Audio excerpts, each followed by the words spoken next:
tell him, everybody that, anyway, I'm gonna work it All out. right, I got to start right now because I I know. got to do it 45 So- minutes and I'm only going to take 5. But do talk about that. I will. It's going to be the last thing I talk about. Good morning, everyone. I know we're having some wonderful conversations, but if you could find your way to your seats, we're going to go ahead and get started. How's everybody doing today?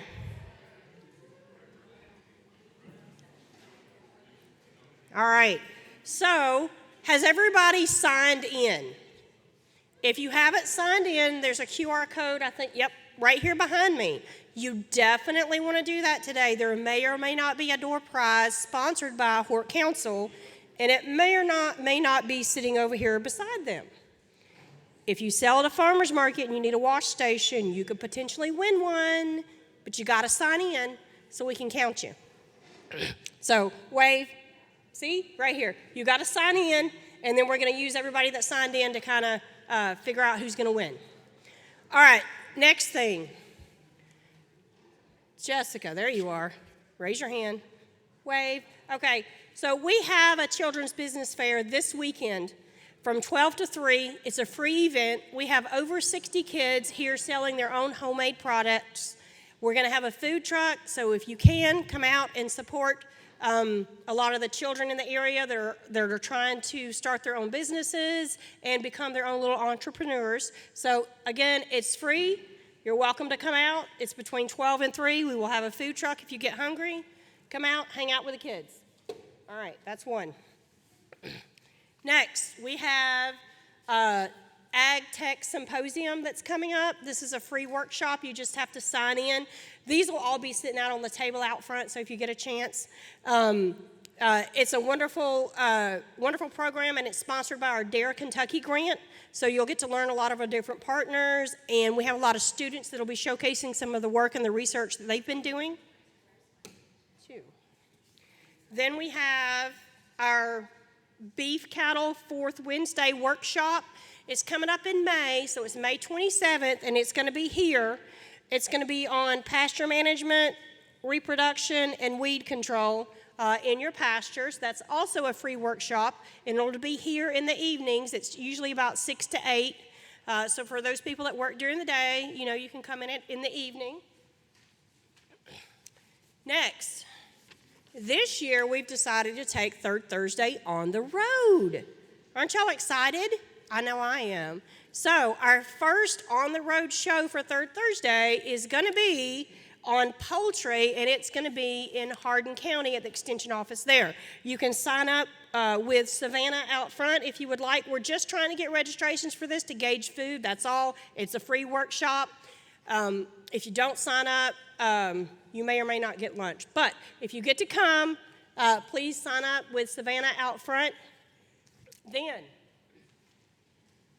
if you're curious what your extension network can do for you, or why they're not doing this, or maybe you want the cooperative extension program to do, different things, then I suggest that you take our needs assessment survey. So I believe there's a few of these scattered around the table. If you get a chance today, it takes 10 to 15 minutes. We have it up here, our needs assessment. It'll really help us shape our programs moving forward and really get you what you need out of the cooperative extension program. So, with that being said, she's still over there talking. We know how Sharon is. I'm going to go ahead and invite our first panel up.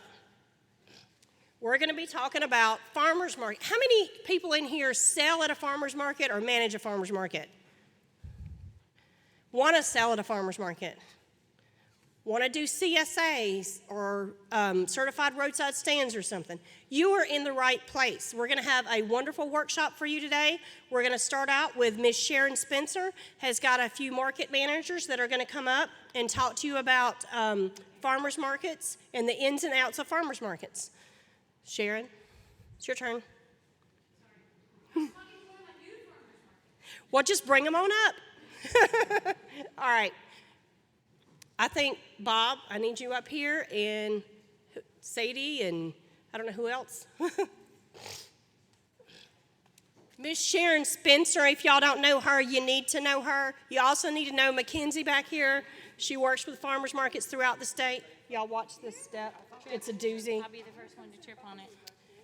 He's going to bring. Cool. And then we'll take these throughout Well, before we get started, like Johnny said, I'm Sharon Spencer. So most of you all that has done farmers markets, I'm sorry, I'm the thorn in your side for since 2009, I guess. So I'm going to actually ask Mackenzie to come up here real quick and introduce herself. Real excited. She joined the Kentucky Department of Agriculture Direct Farm Marketing Division, which is farmers markets, agritourism. So she joined us. But Mackenzie, I'll let you come and tell us when you joined KDA, what you did, and now what you're doing, and what you're going to be working with the markets. Well, I'm Mackenzie Priest. I am a former agriculture teacher and 4-H extension agent. I started with the Department of Agriculture in November and was working with agritourism. Now I'm working with farmers markets. So I started at the beginning of April. So if I don't know the answer to a question, we ask her. No, and then I go someplace else. I will tell you, we do have, every 2 years, we put out a farmers market manual. The manual is a resource guide just for information. That's for market managers, that's for vendors, or just folks just interested in maybe selling value-added products. It can help you with maybe meat sales, egg sales. I do have some copies of this with me today. Bear with us because we've had about 10 different sets of eyes, if not more, and we found a mistake in it this morning. So we're going to get a phone number changed. This does stay out on our website, so if you need any of that information. But let me tell you a little bit about what Kentucky Department of Agriculture does with the farmers markets. So we asked all of our farmers markets here in the state of Kentucky to register with our office. So why do we want to do that? First of all, it makes you a Kentucky Proud member. So a Kentucky Proud is a marketing program for agriculture here in the state of Kentucky. And that will help that can help you with a promotional grant to help you with marketing and advertising. But anytime we do any kind of special events, any kind of marketing campaigns, we put your information out there. So we share your information about your markets, and we put that out there on our website. So if people's looking for markets in Jefferson County, if folks are looking for a market in Franklin County, Anderson County, they can go out and they can find a market, and that's even for people wanting just to get started in the farmers markets. Not only that, it used to be home-based processing and home-based micro-processing. You could only sell at a registered farmers market, a certified Kentucky Farm Bureau market, and then also directly from your on-farm. That has changed. A few years ago, they had the home bakers bill that came in and changed the home-based processor. So now you can actually go sell your products as long as you're selling it directly to the customer, face-to-face transaction. Still, who does home-based processing, home-based microprocessing? So if you do home-based microprocessing, you can still only sell those at Kentucky Department of Agriculture's registered farmers market, Kentucky Farm Bureau certified farm market, which we've got Margaret and Fran. Girls, raise your hands. So if you're interested in that, talk to them. And then also directly from your farm. And then it also allows you to participate in a lot of different programs.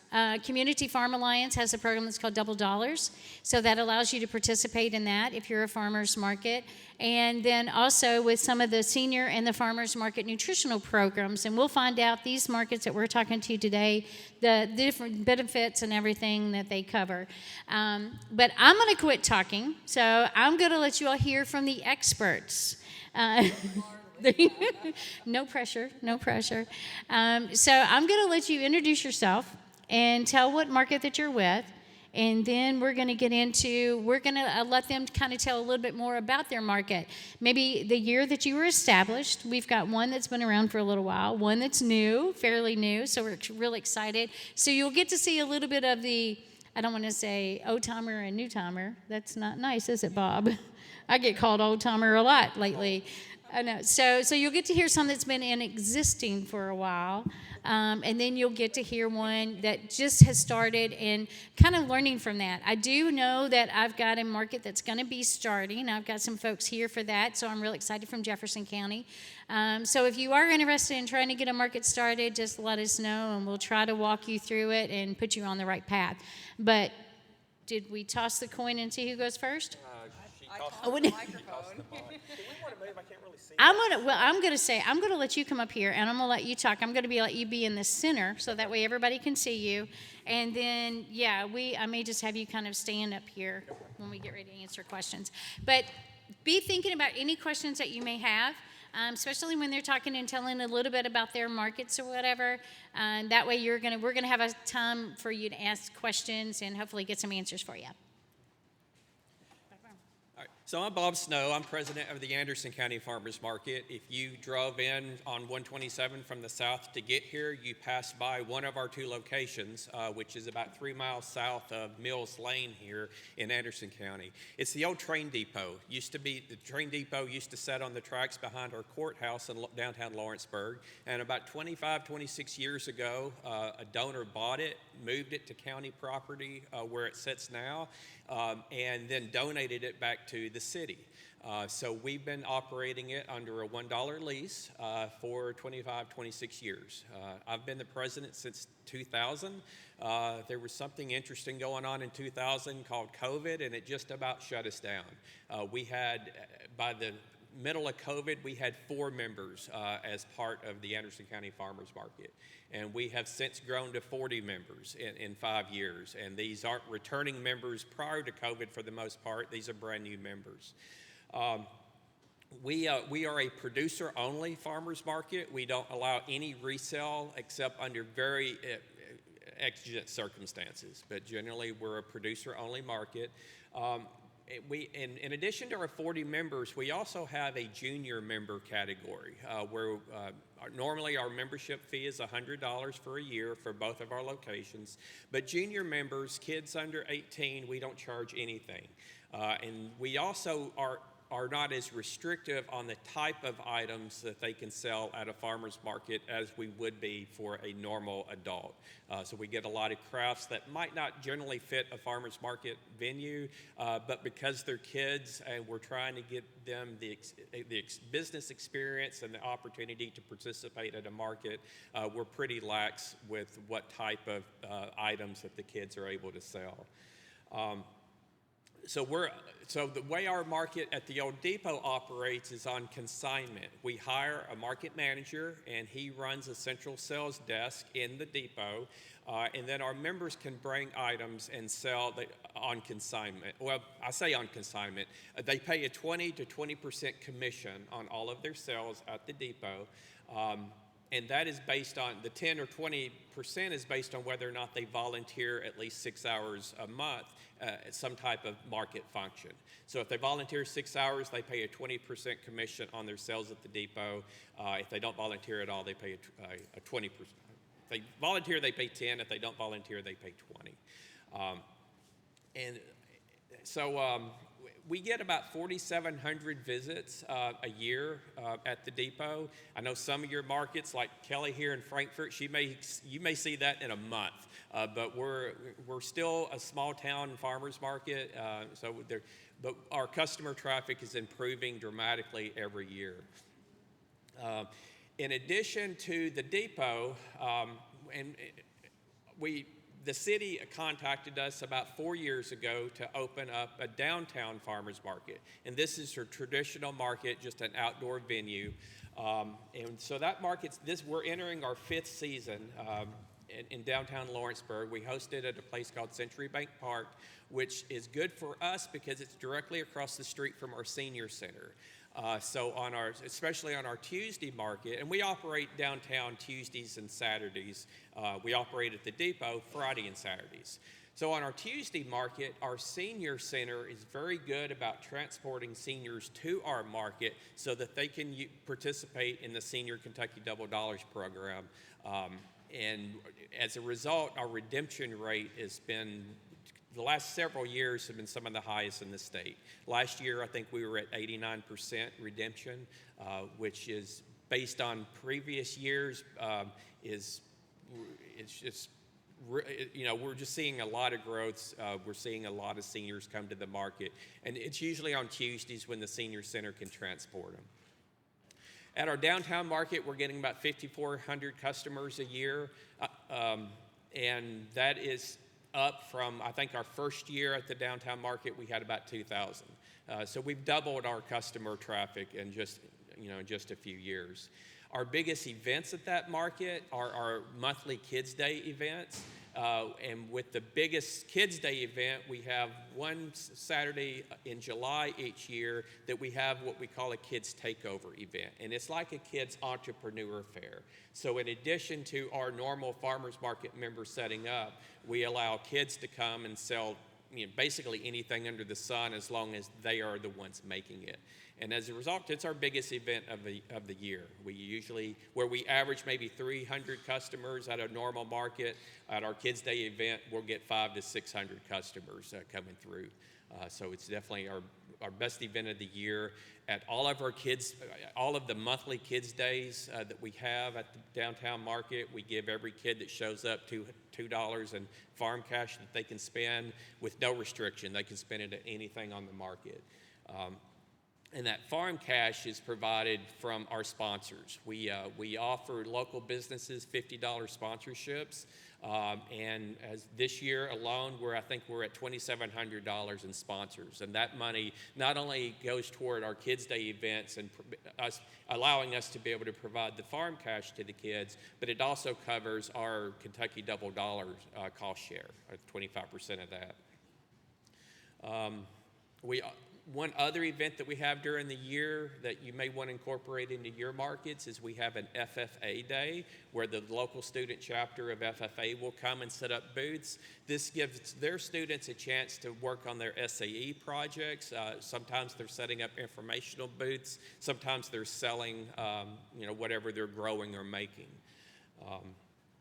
Some of our biggest challenges is getting our members to participate. Last year, we had 32 members as part of our market. We only had 8 of those members come to more than half of our markets. And we can't grow the market without member participation. One thing we're doing to incentivize members to show up is as our board reviews new applications each year, if we take attendance and we look at the previous year, and if a vendor in a select category hasn't come to at least 50% of the market, we're more likely to approve a new member in the same category. And we started doing that this year, and I think we're going to see a little bit more participation at our outdoor markets than what we've had in years past. So I'll turn it over.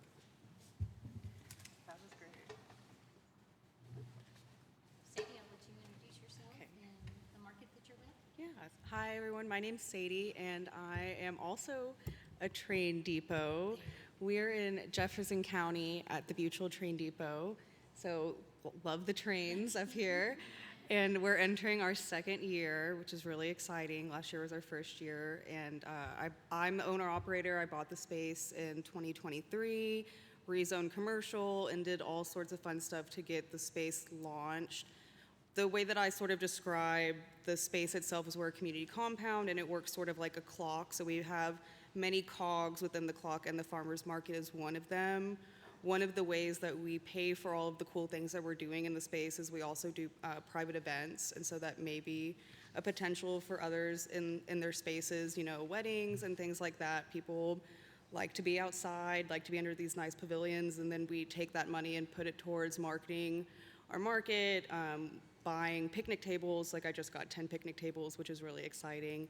We're a Sunday market, so we're Sundays 10 to 2, May through October, every Sunday.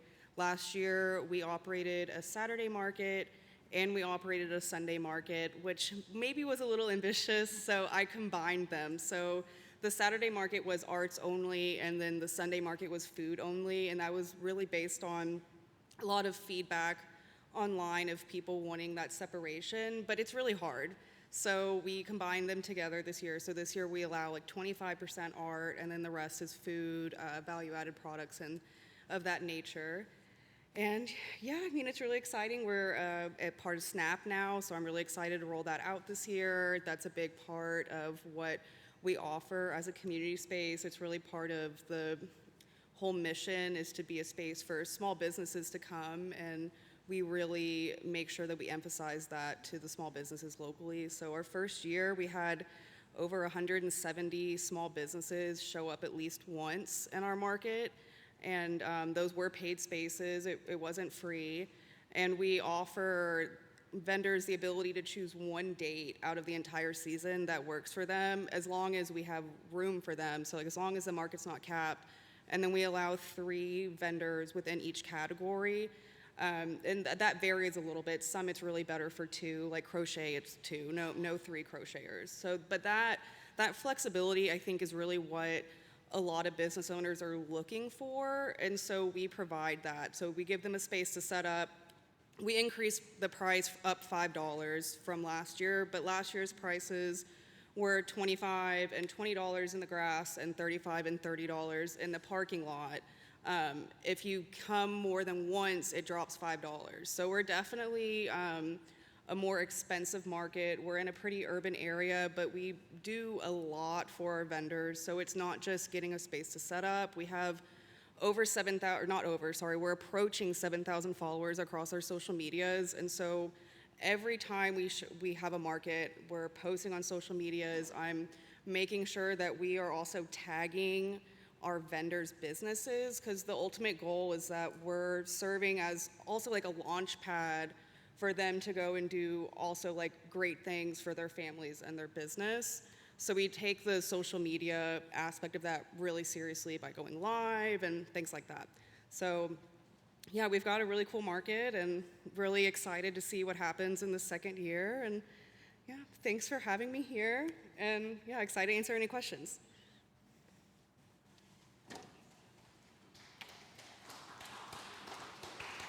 So can you all see Bob, and can you all see Sadie?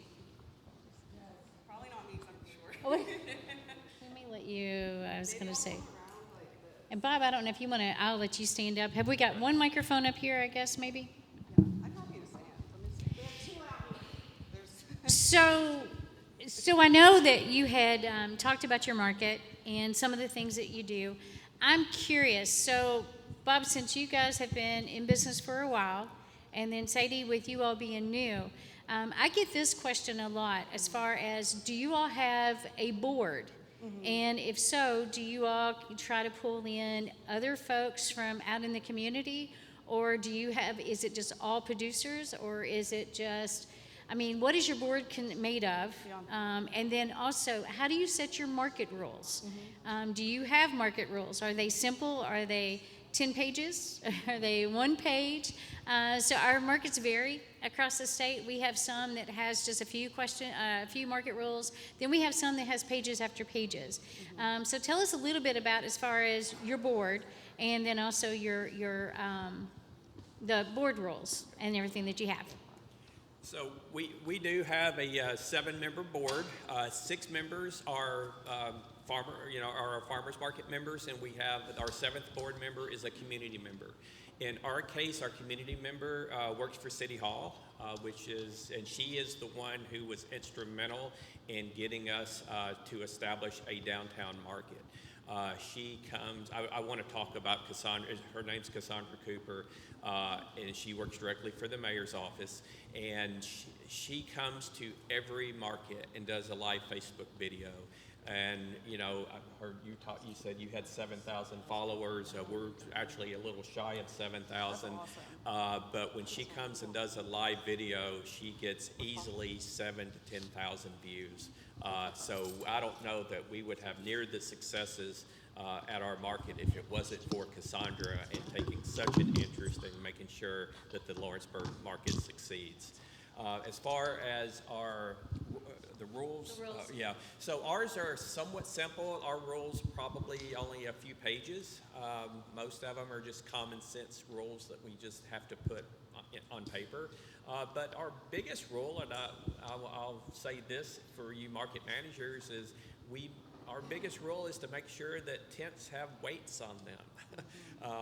And that is something that I harp with all of our members, and despite that, we still had a canopy fly off at our last pop-up market a few weeks ago. So it's something that if you don't have that in your rules, you need that. If you have a market that has pop-up canopies like we do. But other than that, our rules are pretty cut and dry, pretty common sense, but nothing like a 10-page document, just maybe a couple pages.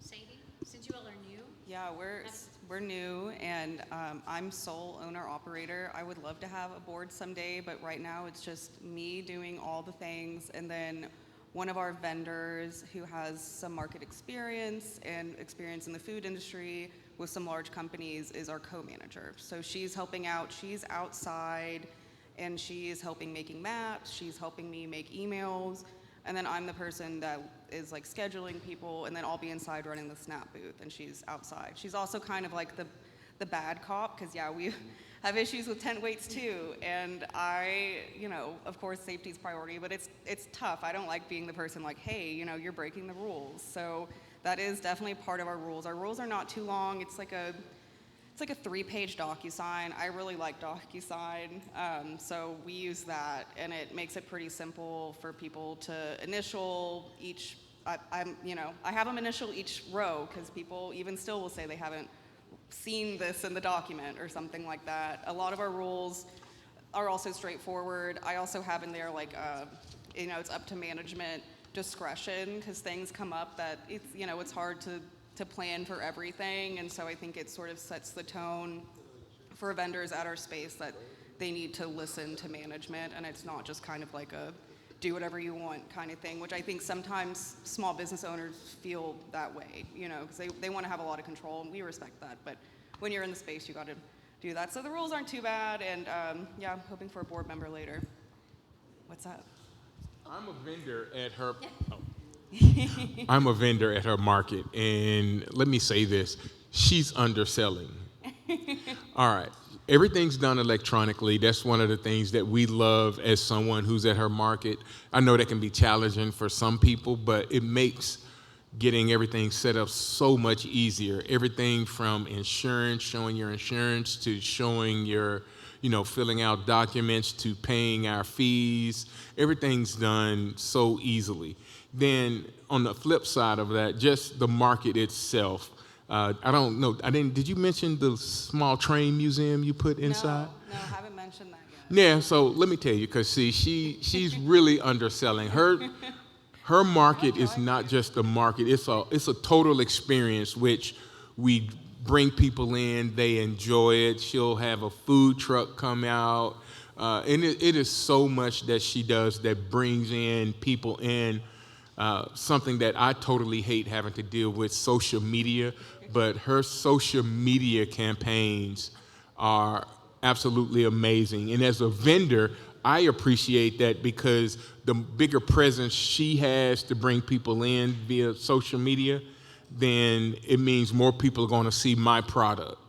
And she does it herself. I hire somebody to do our social media because I just refuse to, because I'm an old fart. But everything that she does is very, very up to date. She makes it so easy for us as a vendor. And I think that's one of the things that I really appreciate, is the easier you make it for the vendor, the more we want to be there and participate. So her doing that and then word of mouth, because the moment vendors here, or producers, because I'm a producer, once we realize, hey, we could work with someone, like we brought Burnside Farms in. He does peaches and fruits. And once people start hearing, hey, it's accessible and it's easy to deal with that person, it makes people want to come to your market and be there long term. So don't let that young lady fool you. She has a pulse on what needs to happen, and she makes it. She's very vendor friendly. So.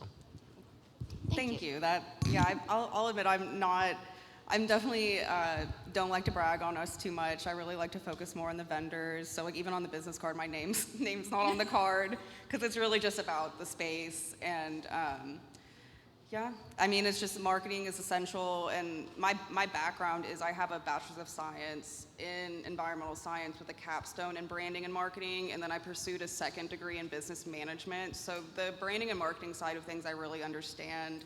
And so my passion is community and sustainability, and what's a better way than doing that than in a market. And so yeah, the accessibility for vendors and visitors is essential. So we have an AC controlled building that has seating for people when they get tired. There's benches everywhere. Both bathrooms are ADA accessible. The building's historic, but luckily the previous owners cared about accessibility, and so the full building's accessible as well, which is great. We always have handicap parking as well. So yeah, I don't know, happy to answer anything else or. So Sadie, we're gonna take it over. We're gonna let you hold the mic for a minute, since we had Bob, and then we're gonna let you go. But tell us a little bit about the marketing, and sometimes when everybody says you've got to have a board, Yeah. sometimes it's almost better because it's usually when you have a board, what is it? You have one person that's doing all the work most of the time, right? Few exceptions, Kelly. But there's a few to that, but then most of them are all doing the work mostly anyway. But tell us about your marketing, what you do for marketing and any kind of special events that you have. Yeah, definitely. So our marketing program is heavily social media based. I love social media. It's free. You don't have to pay for ads. The trick is just to be consistent with your posting and posting things that people want to engage with.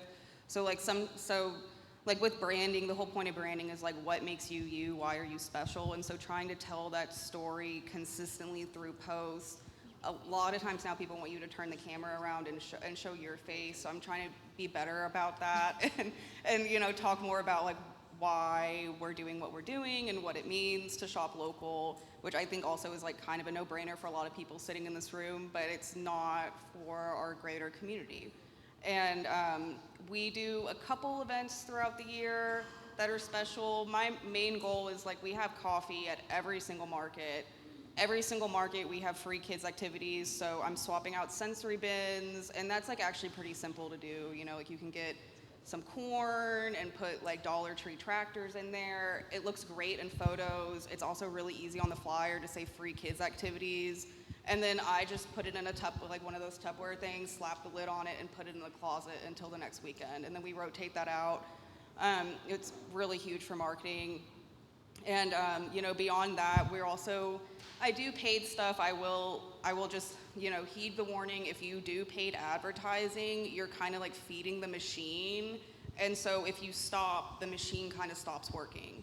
And so being able to do free advertising on social media and even be able to get like 400 followers that are actively engaging with your content will probably serve you better than paying for marketing and on social media and then you just get inactive followers. And if you choose to do paid advertising, Facebook events is the cheapest way to do it. You can get thousands of views for a couple dollars, essentially. And so that's definitely something that we utilized last year. I was kind of scared on opening day last year. We had over 1,000 people coming to our market, and I was like, oh no, what have I done? But it ended up being okay. That market actually, it was our best market. Opening day, I think, for a lot of people tends to be. I was just talking with one of our vendors, and she sold like 113 baked goods, in a 4-hour period, which is awesome for a first day. Yeah, right. So you got to just kind of, I think, doing those events. If you're gonna pay, that's like the best way to do it is pay for the events. We're also doing a big postcard push. Those will be going out in a couple days. The goal is like to have it about a week and a half before the market opens. So it's not 2 weeks out because people forget, but not a week out because maybe someone's already made plans for the weekend. I think people these days are really living kind of in the moment on like a week-to-week basis. And in that postcard, it's gonna be a front and back. We're gonna have information about the space because we do more than the market, so we've got the community compound thing going, and then we're also gonna do calls to action. So the idea is that they'll cut out a piece of the postcard, they'll bring it in, they'll enter into a raffle to get gift cards to our market, and we're gonna do that at a limited time. They have to come in by the end of June, so there's a time limit on it. They need to come in soon, and then they can keep the postcard on their fridge with some of our key dates. Another thing that I'm toying with that, I don't know, it's kind of silly, but my birthday is the day before market, so I'm thinking, and it was also like that last year, so I'm thinking about maybe doing like a birthday cake thing. I mean, who doesn't love free cake, So I don't know, I'm always trying to think of just like creative ways to get people in the door and, get people looking at our market.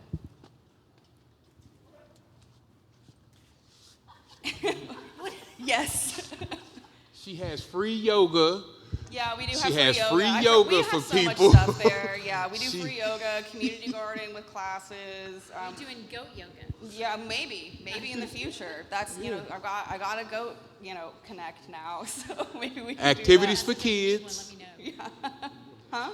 Activities for kids. Yeah, we got the activities for kids. I mean, we do a lot. I think the main goal is like we have a big space, so we're 4 acres in total. I spend a lot of money upkeeping the property, and so it's really important to get people in there to see the space, to participate in the market, and then also be like, hey, you could do something cool here too, and so that's a big part of it.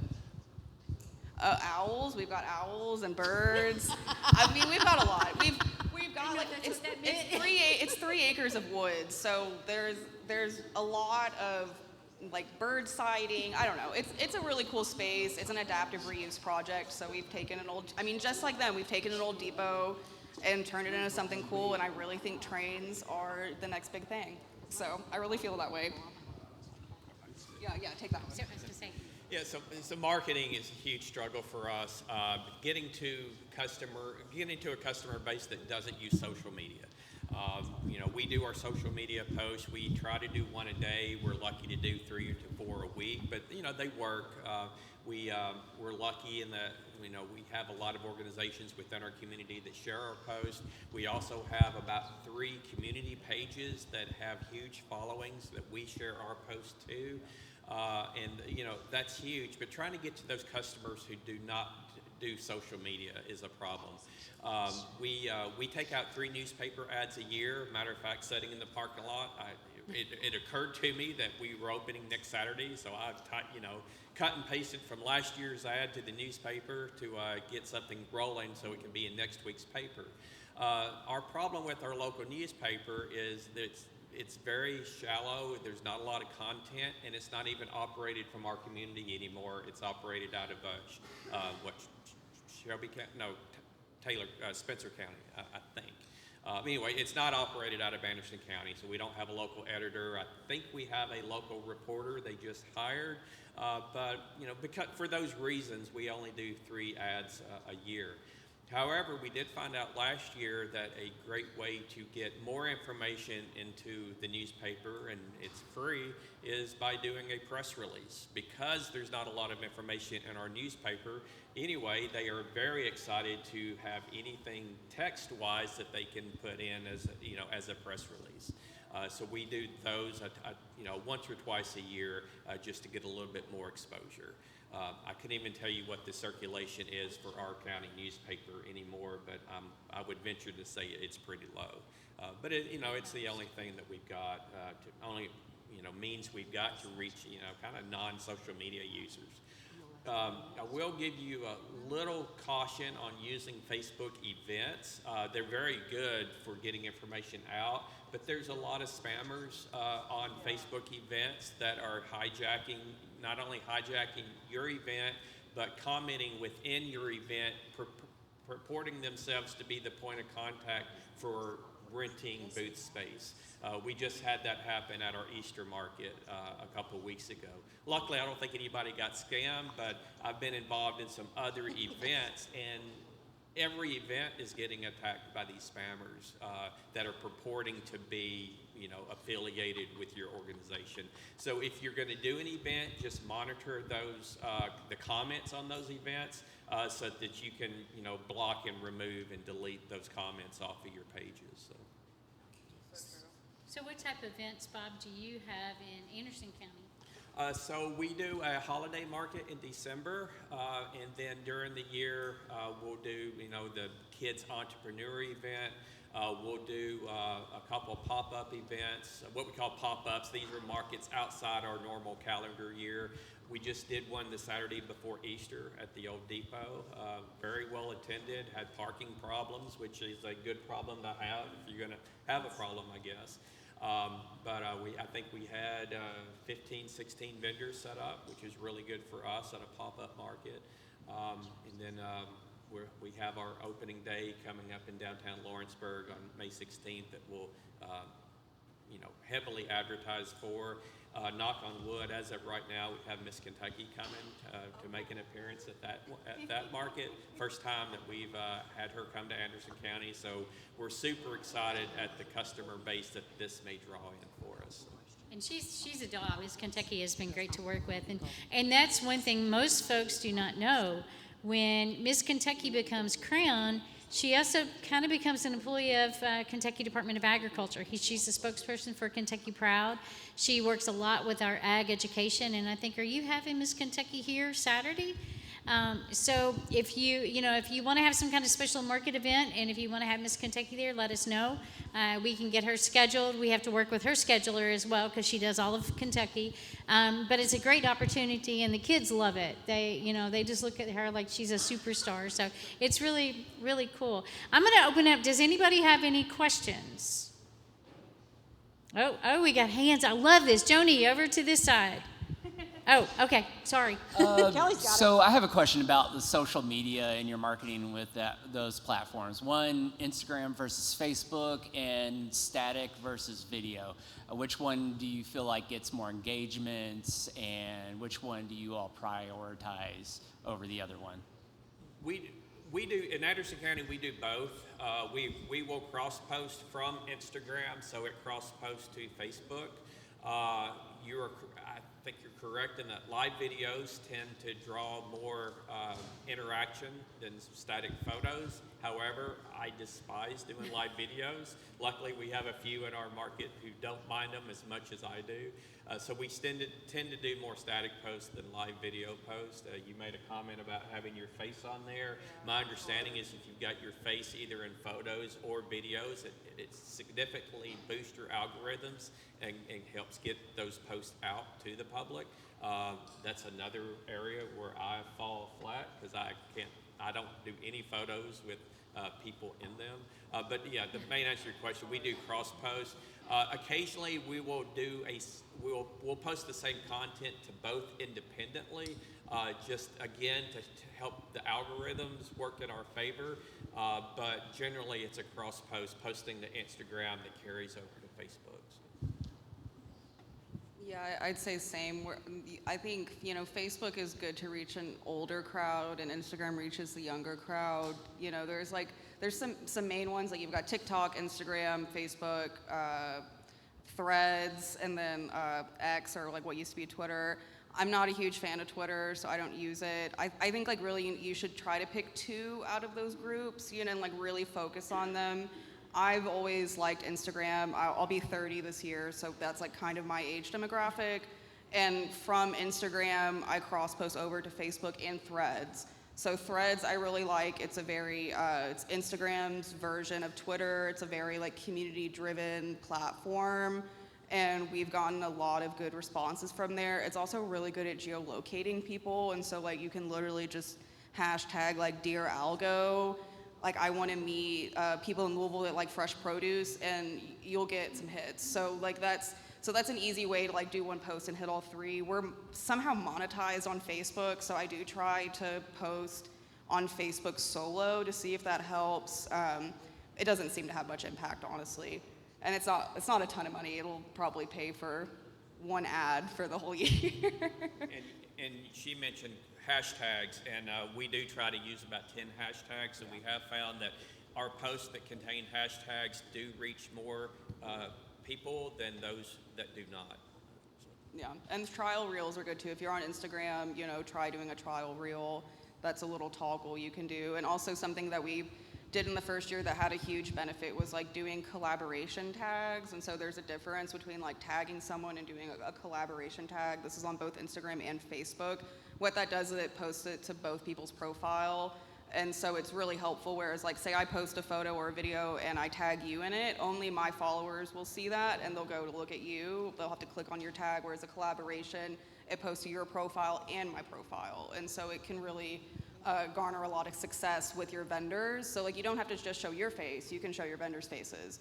And people love that. They love learning. That's like what it's all about. They love learning about the farmers and what they're growing and selling and their story. Do they have kids? Any of that. It's candy. They love it.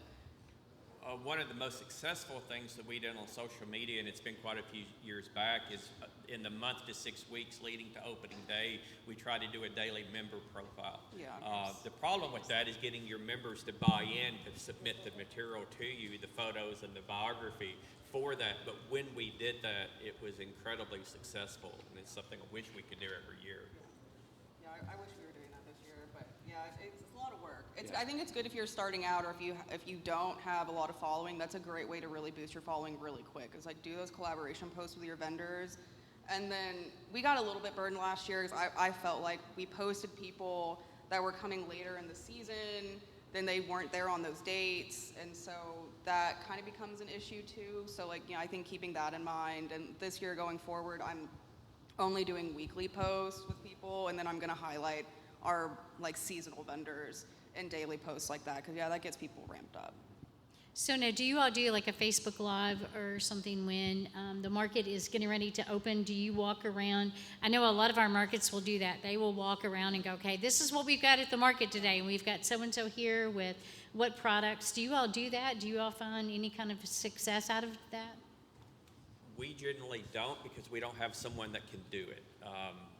We do when the Cassandra with the mayor's office comes down after we're open, she'll do a Facebook Live on the city's page, but we don't generally do a Facebook Live on our page because, again, we don't have a volunteer that can do it. We're all trying to get our individual booths set up for the markets. Yeah, I mean, I last year would go live quite often. This year, probably not going to go as often that much because I'm going to be working the Snap booth inside. But the goal is that probably our co-manager is going to go around like once or twice and do that. I do think it's really successful. We had vendors sell out of products last year based on products that I had picked out in the live, and so I'm actually glad, because I did want to say this. Like, I think it's important for people to also like kind of give yourself some credit. It's like you're kind of like a micro influencer in your community. Like, you are curating a marketplace of local people and saying like, hey, these are products that are really worth buying and keeping in your house. And so you develop a lot of trust within your community. And so when you go around on live, and like everyone in your market you should want to buy from, like these should all be products that you're keeping in your own house, like funds permitting. And so like, there was a girl who was her first year selling ever. She had like literally, it was my first market, her first market, and she sold out that day. I went around to her booth and said, I really have been looking for an all natural bug spray. I'm so excited that there is a local one in Louisville to use. And people came to her booth and said, I saw the live. I really want to buy this product. And since then, she's done like the Big Four festival and like really big festivals. She's traveling around, and like it's just awesome. So it's, I think that but again, I'm worried about it too. If you have the volunteer to do it, it can be really helpful, but it's time consuming because you have to, do Instagram and Facebook separately. You can't go live on both platforms. So you have to do one and then the next one. And, if you have, like, I personally shop my own market because, why not?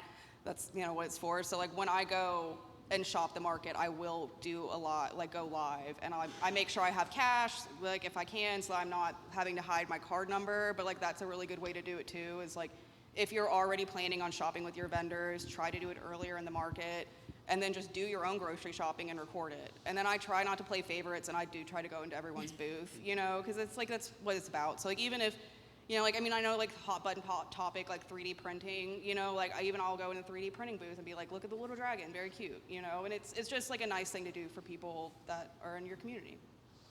I found that was a challenge when I first started this job. I would go to the markets and I said, okay, I've got to shop with each vendor. It's tough. It is tough. Y'all keep growing and growing and growing, and it's like, okay, if you don't take a card, I got to go find an ATM machine or whatever. So, question, Joni, how much time do we have? We're about 2 minutes? 2 minutes. 20 minutes. Okay. Dr. Parker took all of our time. I know, and he's on So the next panel. questions. I think, I was going to say, I think we had another individual. Do you have a pricing floor, and how do you encourage specialty items and a variety of items? Could you hear her? Cindy, can you say that a little bit louder? Something about pricing, but we couldn't hardly hear. Yeah, so Do you have a pricing floor, and how do you encourage specialty items and a variety of items? I didn't hear the second part. Okay, so we don't have a pricing floor in Anderson County.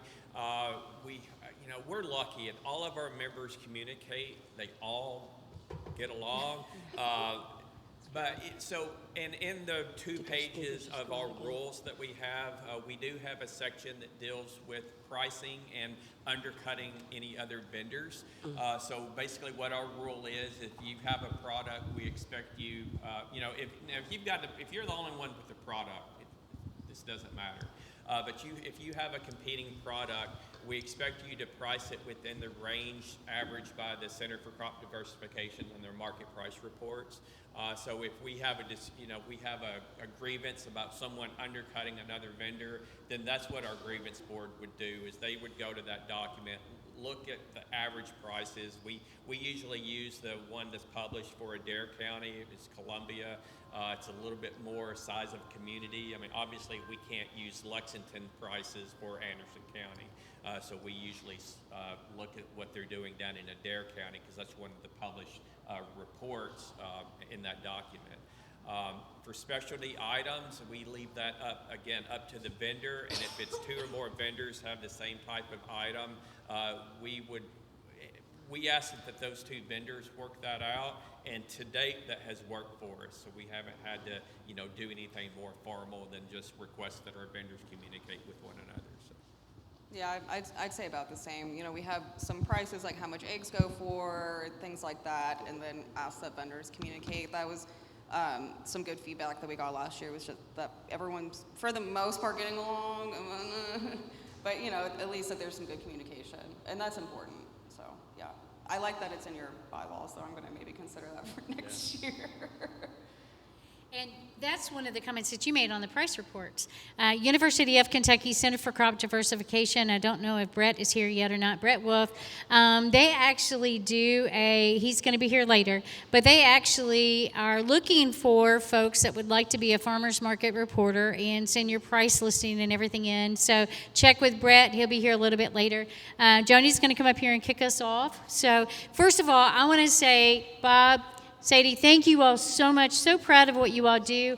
We're up to about 182 farmers markets here in the state of Kentucky, so our markets are growing and growing, but they learn from each other. They learn from you guys, so I appreciate you all taking the time and sharing it with us. And when is your birthday party going to be at the market? July 19th. Okay, July 19th. Everybody needs to go. Sadie's going to be 30. I'll be 30. Wow, that's young. I got nominated for 40 under 40 in Louisville, which kind of scared me, because I'm like, oh, no, I missed it. Well, thank you.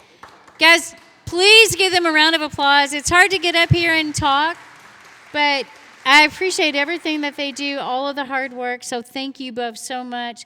Can't wait to come to the market and everything this summer, too, so thank you all so much. Appreciate it. Joni, thank you. I'm going. You're fine. Sharon, thank you so much. I appreciate everyone. Can you all hear me? Am I? Okay. It's like too loud, not too loud? I don't know. So next, we heard from farmers markets. So coming up next, we're going to hear from folks who sell their products, not just at farmers markets, but roadside stands, maybe CSAs. So if I could get my my crew to come up here, Jan, Tommy, Jessica. We have one microphone also to share. We just can't have, somebody hogging it. No, I'm just kidding. Look, and I'm old, so I had to borrow glasses, y'all, so I could see. No pictures. No, I'm just kidding.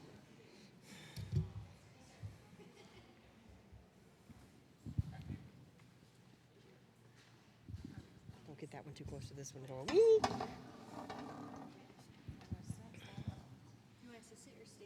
I don't care if y'all sit or stand. Doesn't matter to me. Whatever y'all want to do.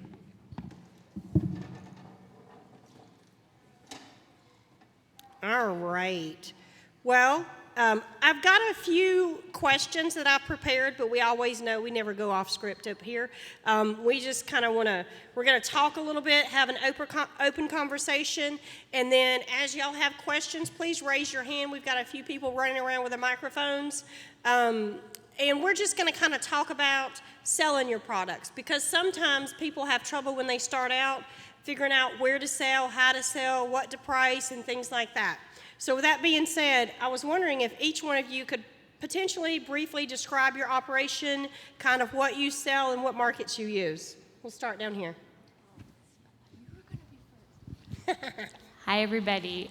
My name is Jan Nappage. My farm is Fox and Hen Farm. We're in Menifee County, so that's the eastern side of the state. We mostly sell value-added products, so we grow specialty crops in 2 high tunnels, and then I make them into jams, jellies, pickled items, sauces, spreads, things like that. And then potentially we're moving into some meat sales this year.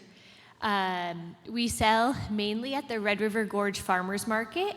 And then this year, we're actually going to sell at our local county market in Menifee County. Was there anything else? That's good. Okay. My name is Jessica Lopez. I'm here in Franklin County. I run Lopez Land Farm.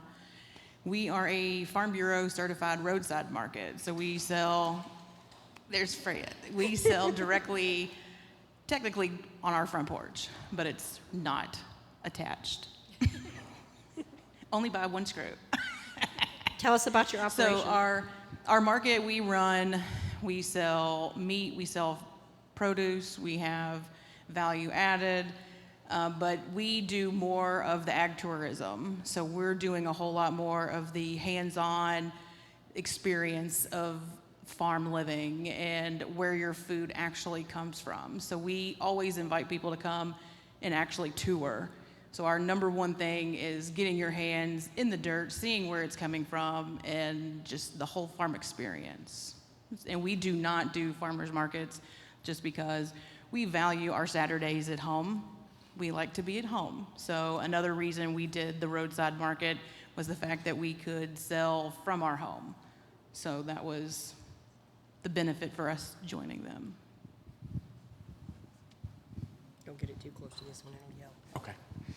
Hi, everyone. My name is Tommy Parker. I'm with Urban Eco Farms. We're in Jefferson County. We're located in Louisville. We do microgreens, sprouts, and herbs. Well, not sprouts anymore, just microgreens and herbs. This is our 5th year. We're at the Barstown Road Farmers Market and the Butchell Train Depot Farmers Market, which Sadie was just speaking of. Let's see, what else was I supposed to say? Your operation. Oh, we grow vertically. We're in a high tunnel, but we also use, we have an aquaponics system. We also grow tilapia, although we're about to switch from Kentucky State people. Apparently, I'm switching to sea bass. So we've been working with Kentucky State Extensions and their ag people and getting some tips and spending more time with them, learning a little bit more about the operation. So we have a few things on the table, but we grow vertically. And that allows us to maximize the space. We have a very small footprint, but high output yield. We grow our produce in 10 by 20 boxes. The average time from seed to market is about 10 days. Right now, we are producing around 90 trays a week. We will be expanding that to about 700 trays per week. We've been putting in we're going from a hoop house of 10 by 20 to 15 by 65. So we are expanding quite a bit. In terms of the market, we've been in the market and had really good experience, and we sell directly in those 2 farmers markets, but we also do online sales, and people can order online, and Kentucky Proud helped us get that up, get our website up with some matching funds and everything with that. So that's kind of our operation. And we have a box that we have where people we sell CSA, thank you. We have a CSA that we have about 20 subscriptions to. We really want to push that to about 50. But the thing about being in the Hoop House and with having that CSA, we're not limited to just summertime. Our CSA goes year round, so. So I'll go ahead and ask this question to you, and then we'll move on down. What is one thing that you wish you had known before starting out? People like looking at fresh foods. We used to, when we first started, our first year was such a learning process. You're fine. We would cut and get it prepared in boxes. We do microgreens, and have people just would come. And then it was a couple days where something happened and we couldn't prep it before we got out, and we were at the market and had the live trays, and people just automatically flocked to those live trays. And so what we realized is that people like seeing their produce, and if you can harvest it right there in front of them, the sales just tripled. It went from, we would be open for 3 hours and we would probably do about $300. And when we first started, we were like, okay, we can live with that. But once we started bringing live produce, harvesting it right then, we probably started clearing at that time over about $800 in about 3 hours. Then you toss in, we bring live lettuces, and we bring them out, and we don't leave them in we don't take them out of the water. We have a thing where we bring it in the water and people pick which one they want, and they just take it out, harvest it themselves. But the roots are still connected, and we wrap that in a wet napkins, and they can go home, put it in something, and just use the lettuce as they want while it's still alive. So what we found is that when people could get ultra fresh foods like that, it really increased sales. Then learn your crowd, learn the people when they come in and out. But that might be for another question later. It is. Okay.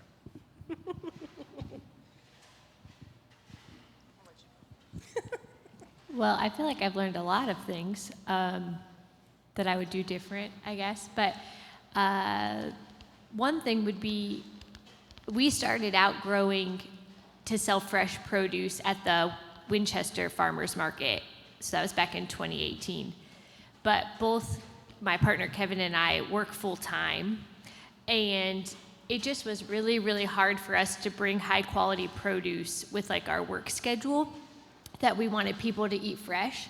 So we switched over to doing value-added products a few years in because it made more sense for our schedule.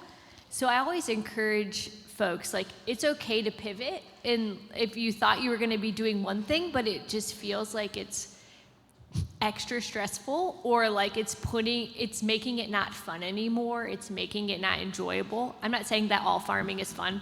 There are definitely aspects that are always going to be a little challenging, but I just encourage folks to like reevaluate, and you can always pivot because there are just so many products you can make in our state.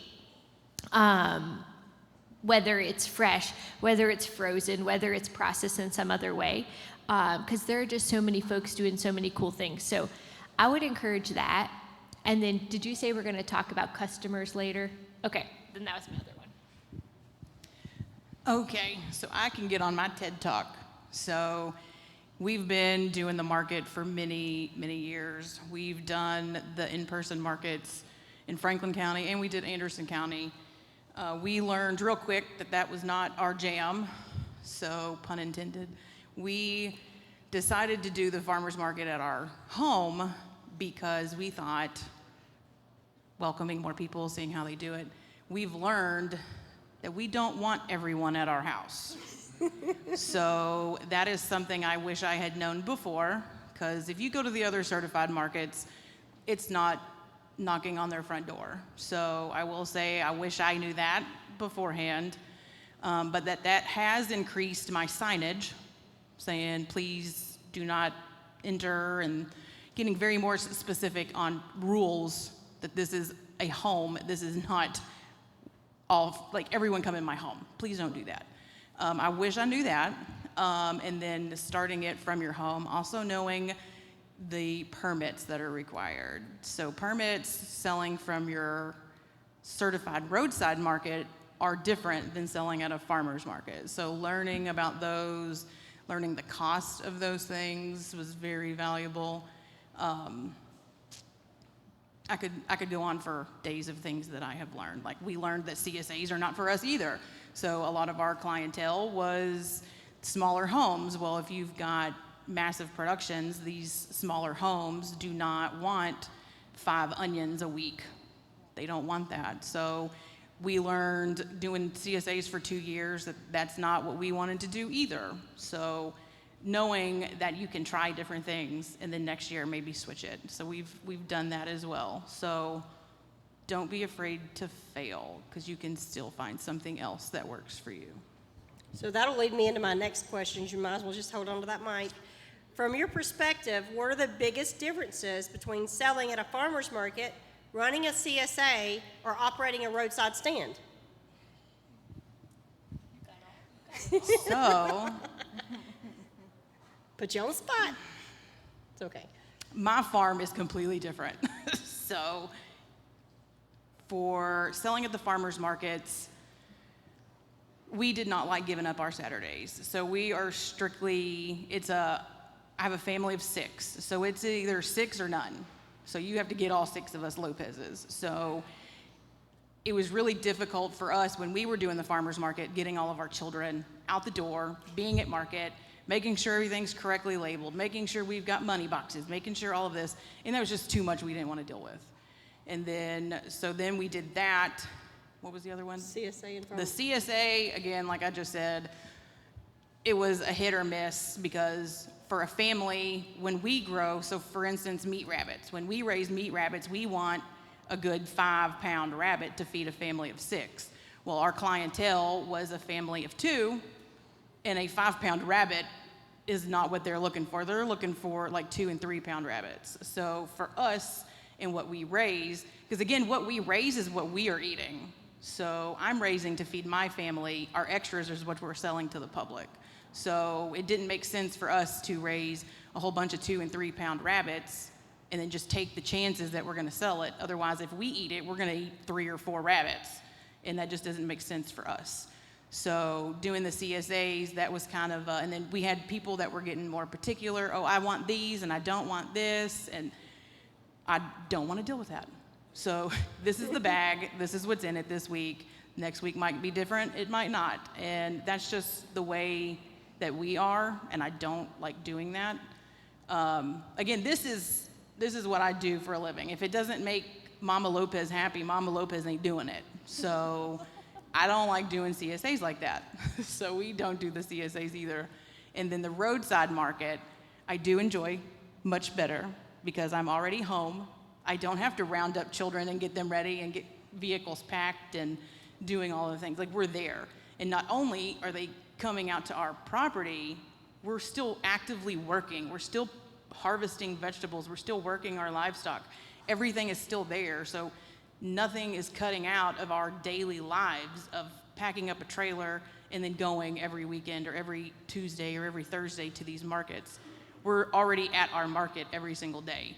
So we were able to install cameras. So when someone pulls in our driveway, we know they're there. And if we don't know who they are, then we know they're there for the market. So then that completely changes our whole, well, this is what we have available. And we get so many people that pull in our driveway. They just want the big, juiciest green tomato. Well, guess what? We can go pick it right off the vine, give us 2 seconds. Or even, they can even go in there and pick it themselves. So that's really helped us with our roadside market, because the people are actually getting to see where their food is coming from and getting it directly off the plant. I don't really know, because I just sell at farmers markets. And I did forget to mention, I am commercially certified, so I've started to sell to small stores. but I don't really have a personal. So what about the differences between selling at the farmers markets and selling at the small stores? Well, I do like that if I have enough in stock and everything is ready to go, and I can just fill an order for a store. But of course, sometimes I'm still making things at home that I know are going for the market, and then sometimes renting a commercial kitchen. So there is I have to plan out time to do that because I don't have my own kitchen. So I'm still new to this and figuring out like a schedule for that on top of other things. But it is pretty awesome to just have I have this many cases that are ready, and I can just offer up those flavors. And if someone wants them, they want them, and if not, that's okay. That's super convenient, but it takes some front end planning of getting to the kitchen and setting those aside and making sure I have my recall number and everything. So I still am kind of processing in two different ways. I keep my other certifications as well, home-based and microprocessor. So I do kind of spend a lot of money on certifications right now while I'm in the middle.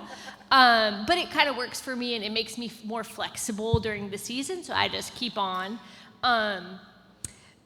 I would love to do a little bit more wholesale, but for me right now, my goal is not trying to get into Kroger. Yeah. I like doing the small stores. I like having the relationship, and usually those folks are willing to share our story, and we can make it more fun between the two of us. So I've enjoyed that personally. But I don't think I'll stop selling at farmers markets anytime soon just because I'm so heavily involved. But I think there are pluses to both, and I like doing both right now, and we'll see how it shakes out in the end. But I'm gonna keep on for now. So for us, let me get my notes back up. We do, as I said, CSAs, but we also do small grocery stores. But we also have a lot of chefs, and can I include them in that? The CSA tends to be the most difficult for us because it's hard to get some people to see the value in it. And it's interesting because I have people that literally come to me every week, and I tell them, if you just got a CSA with us, you get a little bit more product, and if you can't make it to the market, one of the things with our CSA is that we would deliver, but we only do farm to table. So we only deliver, you have to be within 25 miles of where we're located. That's the only people that we would deliver to or do a service with. The grocery stores, I love the small grocery stores. They're so easy to work with. We are in Rainbow Blossom. You can find us in a few other grocery stores around town. And then you'll have small restaurants that might have a grocery section, and we're in those. And at one point, the produce people from Kroger did reach out to us, but I was like, I don't feel like jumping through all those hoops, no. And it's from certifications to insurance. The insurance wasn't bad. We have a pretty sizable amount of insurances, but when you were talking about the certifications, I was like, oh my God, it is like every other month, I got to do another certification. And the problem is that you're growing, and I'm also in academia. And so just finding time to get certified in something else is a problem. The deliveries go really well, but restaurant orders, chefs oftentimes call and they're like, hey, do you have, especially with Derby getting ready to come up, our phone's been ringing off the hook. Can you have this for us? And it's like, yeah, but you do know it takes time to grow. We don't just snap our fingers and it's ready. And so they can be very challenging working with sometimes, and you don't want to turn them away because once you turn them away, they feel some kind of way about you. But farmers market is kind of our first love. After that, it's the restaurants, and I wish we could grow CSAs. And Kentucky Proud, they do their best. They have a CSA week to help us with it. They send out stuff about the CSA, but I would say the CSA is probably the most challenging because it is the less successful of what we're doing. Not because we can't do it, it's just that people just don't seem to want to commit to it and would rather spend money coming up every week to pick it up from the market and pay more than what you would get from the CSA. Okay, with that being said, how do you balance production time versus selling time and marketing time? Well, I have a boss at home. I've met her. I have a boss at home that has been really good at making sure that I learn to balance those things out. Right now, what I've done is hired a second person to handle social media. Like I had one person that I was just like, hey, just post. And there's more to it. So this next person, they are looking at all of the numbers. When are people looking at our posts? When are people responding, and what type of posts? And so understanding that's the whole marketing thing it is not in my wheelhouse, and I don't pretend to have it in my wheelhouse.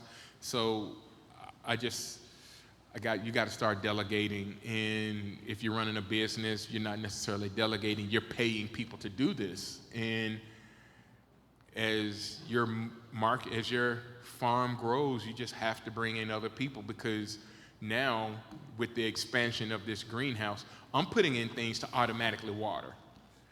That's going to be the biggest thing for me. And people ask me about what I'm most excited about. You excited to go? I was like, no, I'm excited because it's going to automatically run water on the bottom of the trays, and I don't have to either pay somebody to go do it, which means I have to train someone to go do it and to understand this is more water, this needs less water. And now it should free me up to, as I was listening to a business person, they were saying it frees you up to think of more creative ways to run your business by not being involved in the busy work. And that's what you kind of have to start letting go. So. You kind of alluded to it a little bit.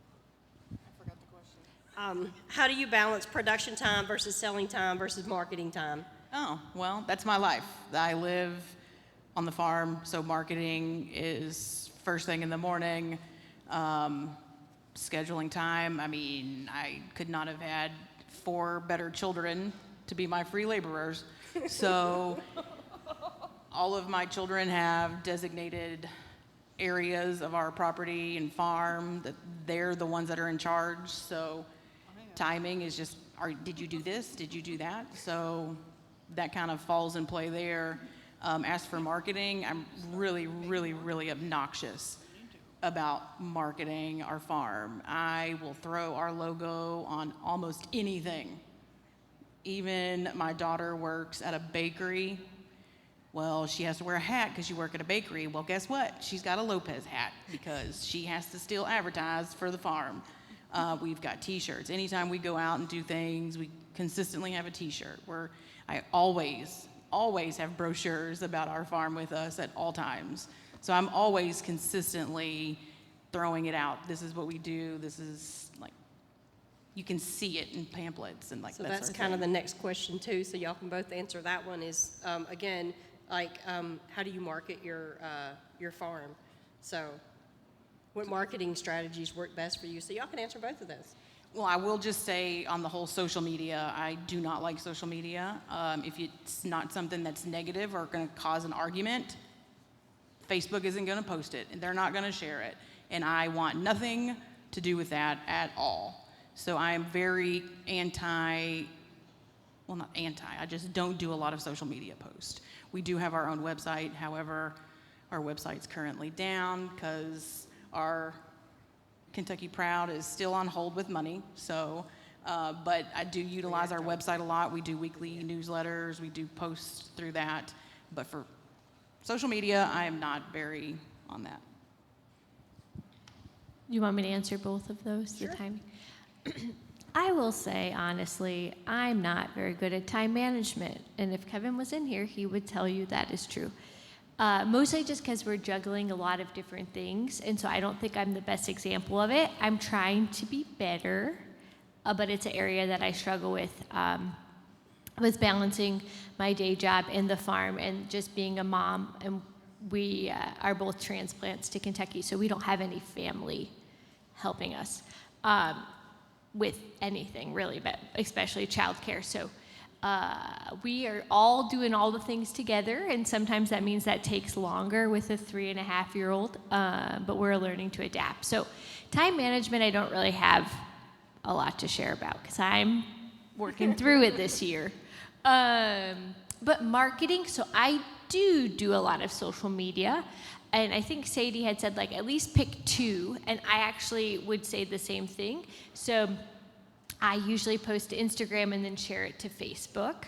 I could be better about doing that because default, if there are things like I maybe don't want to share to both, I only share it to Instagram. So I'm not the best about consistency with that. But we have quite a few followers and I get a lot of engagement that way. And I've honestly been able to move a lot of product. Like if I'm just trying to move through something because we've had it a while or whatnot, I can just post like an Instagram story and I can usually sell it. So it's worked for me. We also like on our farmers market booth have flyers and QR codes to like go to our website and a business card, and I put that in the bags when people buy things. But this is also something I'm just trying to be better about. We have a website, and so I update that maybe only like once or twice a year, though it's not super active. But it seems to be working for us at this time. Now, again, this isn't my full-time gig. So if it was, I think I would put more effort into all this, but as like a part-time, I call it like full-time farming on a part-time schedule. So I think I'm doing the best that I can with the time that I have. But yes, so for us, social media and like digital correspondence has worked really well. But then also just like at the markets, trying to remember people that come to my booth, asking them about how they like things, like that verbal, like, I remember you, you're semi-regular, how did it go? You know, you don't normally need to buy jam or pickles every week. There are some people that do because they go through it, but when they do come back, I remember them. I do my very best to be like, I know you've been here, what did you think? I'm not perfect, but, so I also try to do that person to person, which I'm sure both these folks would say the same, is like, that matters. If your customers like you because you are like you are genuine in that you love what you do and you're happy that they're buying it, I think goes like a long way. If you're grumpy and you don't say hi and you don't make eye contact, I think that they remember that, and maybe they like your stuff, but they'll shop around and won't be as loyal because you didn't vibe together.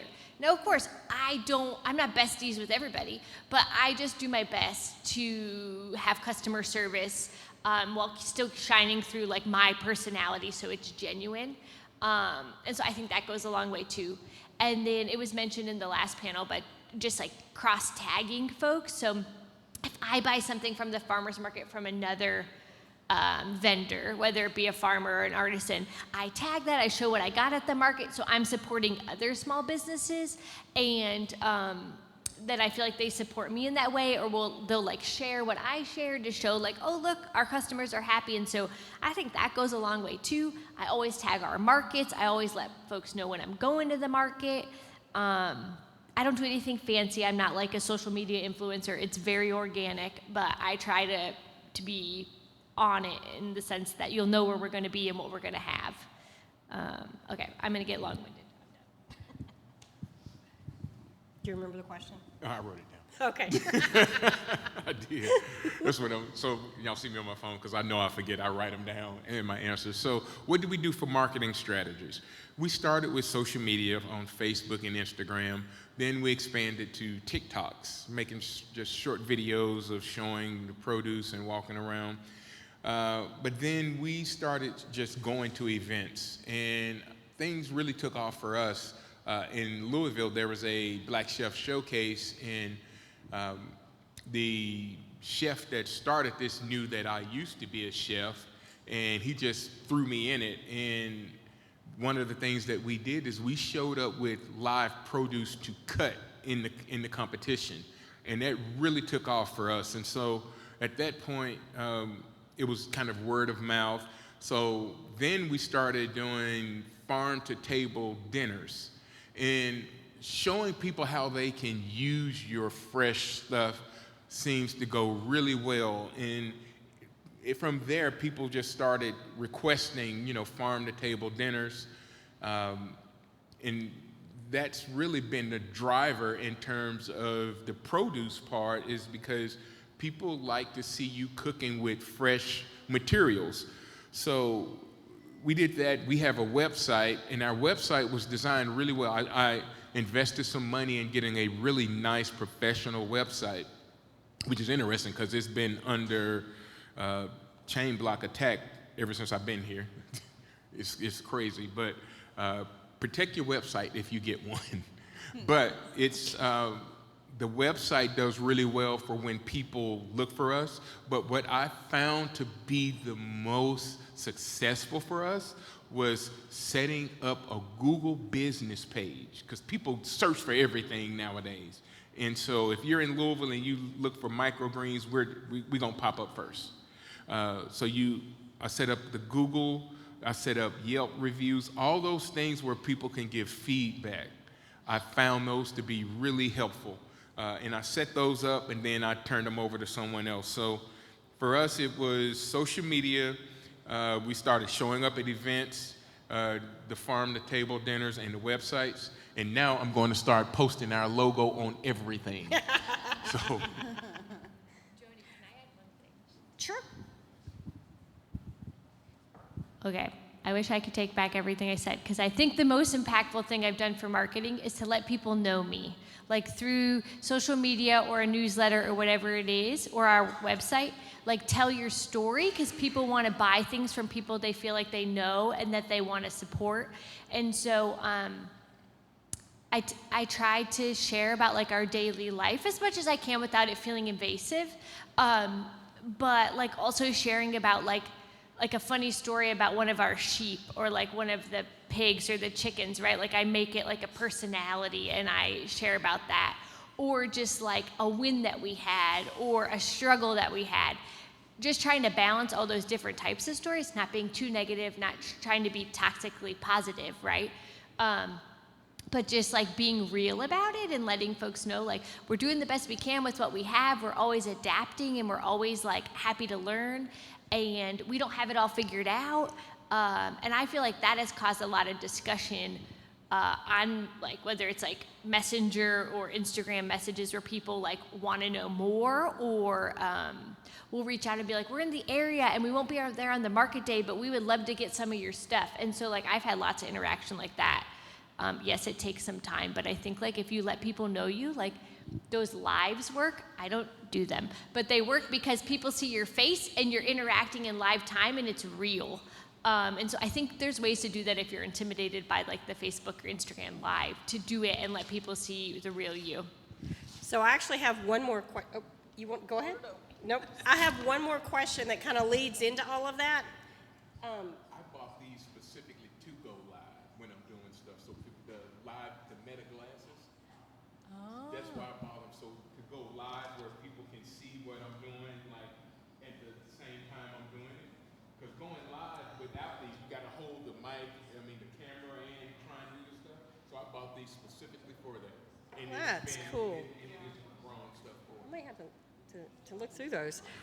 So that kind of leads us into our next question. We got one more question, and then we're going to open it up to the audience. We're going to kind of combine two, and it's how do you build and maintain a loyal customer base and educate your customers about products and pricing? Okay. Well, I don't see Kevin, but he is the king of just giving away free stuff. Sometimes to a fault where I'm like, please, that took me a lot of time. Don't give that away.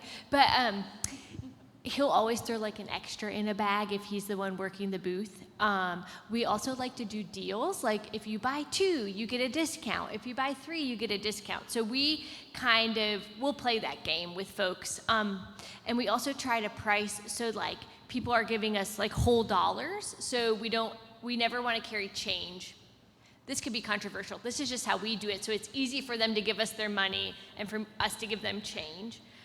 So we might price accordingly. So it's like on the 5 or on $1, which could mean rounding up or down slightly.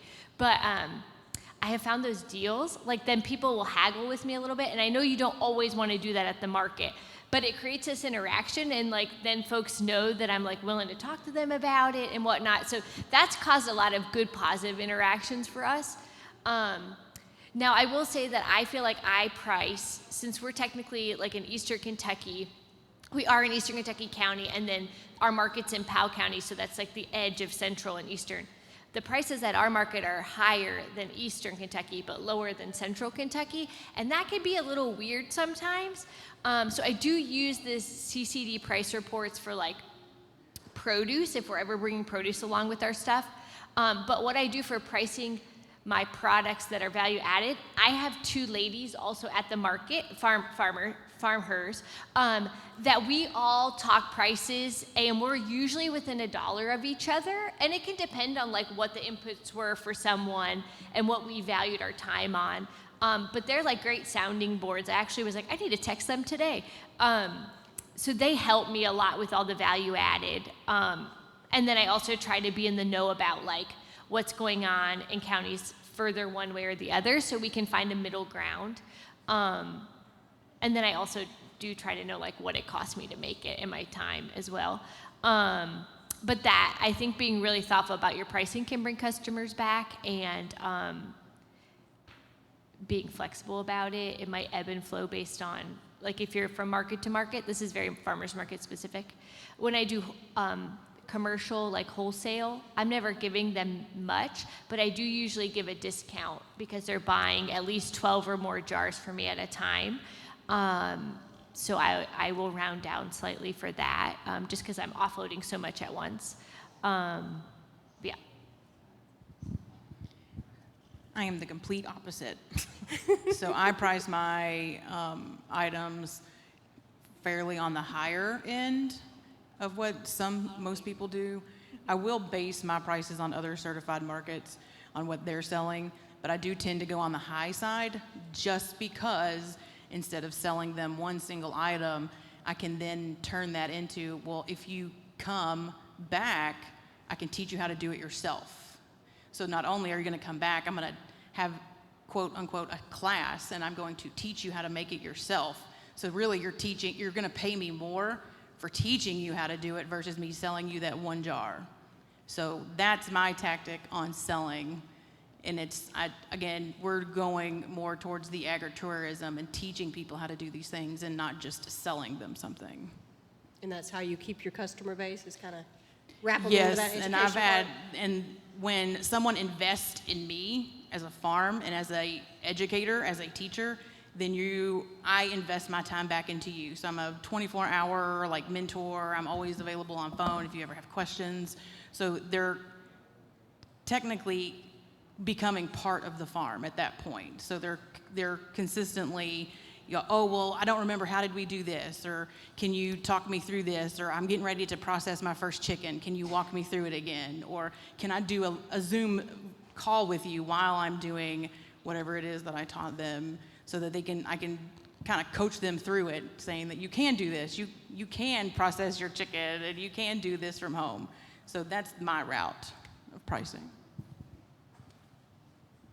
Okay, so one of the things we started was an email list, and I'll let people know we don't sell your information. You get one email a week from us, and it's going to tell you what products we have. It is not going to be some story about why I decided to do this and this is how I did it. It is going to say, hi everybody, these are the products we have available this week. And you get those products. Thank you, see you Saturday. Short to the point, because everybody hates those emails where you got to read through a ton of stuff just to get to a menu or something else. So we do that. Then we have we move from that to we have a QR code on the table and invite people to just, hey, hit the QR code if you want to sign up for our newsletter. That has right there what products we're going to have. Then it has some recipes that you could have. And it's always just if you want to use it. It allows people to make those decisions. And again, they only get that email once a week. They only get that once a week. But the biggest thing in terms of building a loyal customer base, consistency. be there at that market every week. We went 3 years in a row without taking a day off. That means growing. The market we're at also goes year round. We're out there as long as it's above 30 degrees, and that's changed now because I got tents where we can enclose and we keep a heater inside. So if it was above 30 degrees, the leaves wouldn't freeze on the microgreens, and so we would be there. But being consistent, where I have a lot of people say, I was on my way to the store and I just wanted to run in, grab this and run back out. It's just like running to a corner grocery store on that Saturday morning. And if they know they could look for us. And so one of the biggest mistakes I made, and it's a simple mistake, but it made sense to me, was on the nice, pretty days on Saturday, I'm like, I'm not putting the tent up. I want to be in the sun.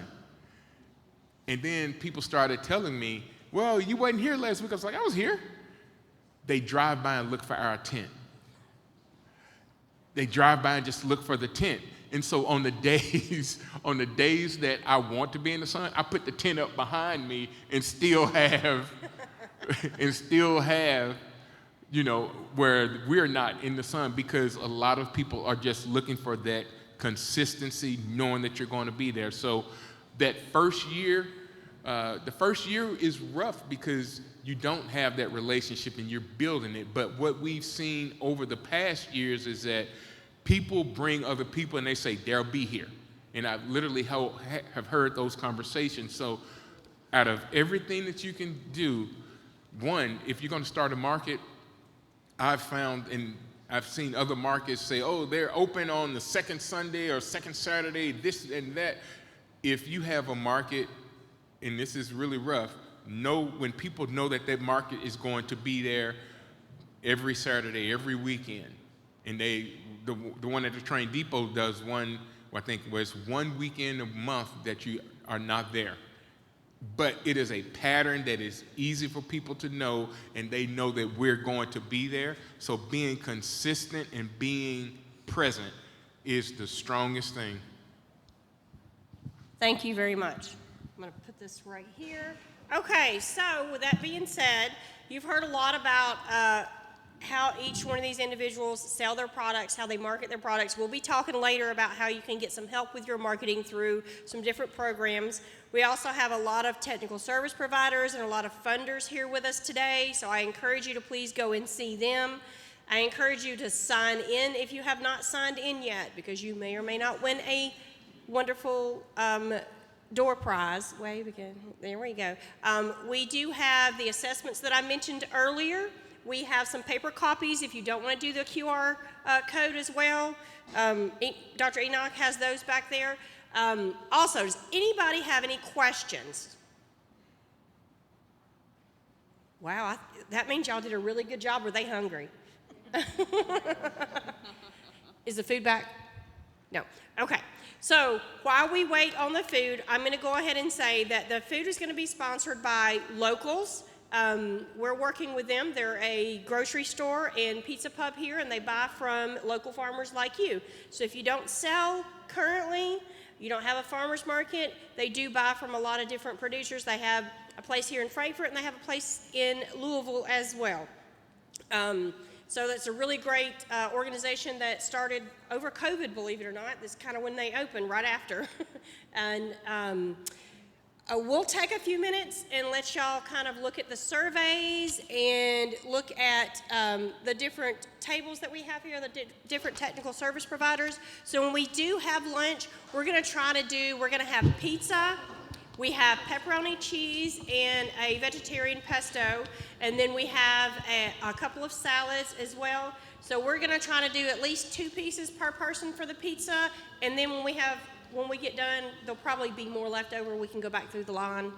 So does anybody have any questions? No questions? Bathrooms are over here to the left. Go ahead.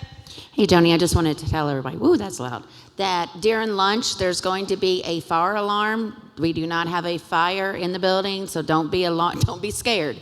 They're just testing our system. So I made sure that I stopped it until at lunchtime, so. Okay. Thank you. You're welcome. All right. Go visit the vendors. Visit with each other. Thank our panel up here. Let's give them a round of applause. Lunch will be ready shortly. We finished a little early, but that gives you a chance to go to the vendors and speak.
Well, good afternoon. How's everybody doing? Did y'all enjoy that lunch? All right. Well, while y'all still continue to munch a little bit, we're going to go ahead and continue the program because we have a lot more in store for you today. I know y'all have heard a lot of people allude to this elusive Center for Crop Diversification and their price marketing and how to price your products. Well, we actually have a wonderful representative from Center for Crop Diversification, Gabe Casson. Did I say that right? You got it. Oh, yay, I got it. And he's going to be talking to you about the price reports and pricing your products at the farmers markets. So, thank you very much for being here today. Thanks. Good afternoon, everybody. Like Joni said, my name is Gabe. I work for the Center for Crop Diversification. We're housed both within the College of Ag Econ and Horticulture. So we're kind of not a real center per se, but more of a university growth on the side. So today I'll be talking about using price data to set your prices for market. Just by a show of hands, how many people here are currently selling at farmers markets? Produce auctions? Okay. Got to figure out how to change slides here.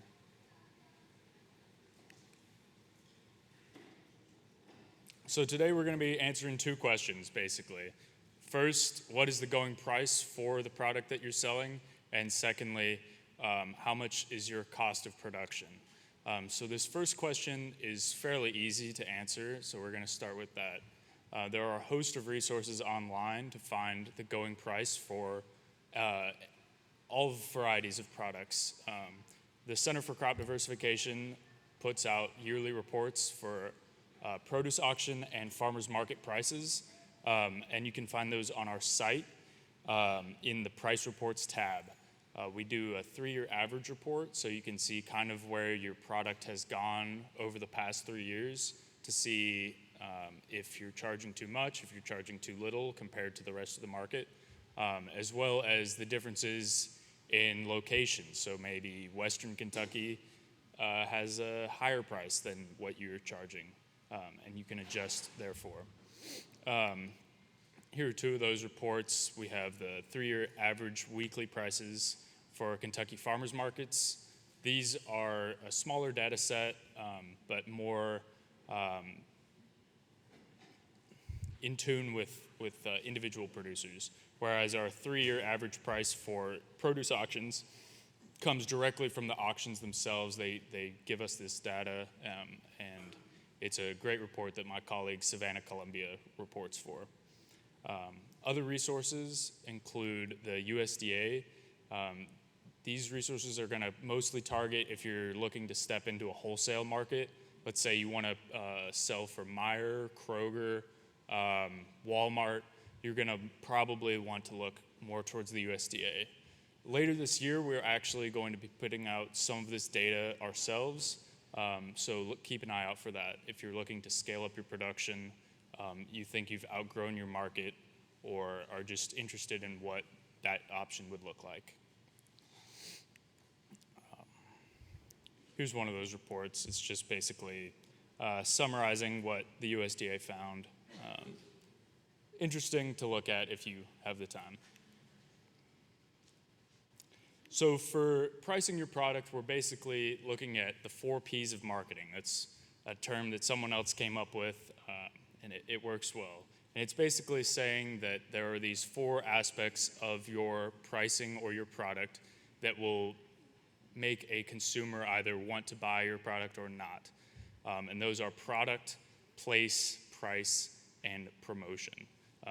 So product is basically what you're selling, place is where you're selling it at, price is what you're selling it for, and then promotion is what people typically think of when they think of marketing, your advertisements, sales, etc. So first off, we're going to start with product. We got 2 products here, strawberries and lettuce. For a basic producer, you might say on your form, it would just say strawberries and lettuce, very straightforward. But what we find is that producers who really differentiate themselves in that product space are able to charge more for their product. So think it's not strawberries, it's Jim's Strawberries or Jim's Local Organic Strawberries. That immediately is not a strawberry anymore. It's a unique product that you are able to charge a unique price for. Otherwise, you're competing with Kroger, you're competing with Walmart, and they have razor-thin margins. The margin for a wholesale strawberry is cents on the dollar, whereas an organic Jim's strawberry from Lincoln County is going to command a much higher price difference. Same goes with other produce as well. So our first thing that we're going to look at with product is locality. People respond to localness. There's a lot of data about how much people value locality when they're looking for produce, and it's probably the largest. The second is relationship. Do you have a relationship with your buyers? Are they going to continue to come back to you for that? And additionally, not just come back, but pay more because they know you, because they want to continue this relationship, they want to support you. Last is second to last, transparency. Do they feel that you are representing your product accurately, that they know exactly what went into your product from the time that it came out of the soil to that when they're seeing it? And last is quality. We like to think that our produce is actually better than what comes from Kroger or Meijer or Walmart. Whether that's true or not, people like to believe that, and that's what is going to end up commanding the largest price difference. So we go back to our question. What is the going price for your product? We go back to product. It's not what's the going price for a strawberry, what is the going price for Jim's Organic Strawberries, okay? So looking at that, we can kind of start to see how our price data and what we are selling at can differentiate. Next is place. So this graph comes from our farmers market 3-year average reports.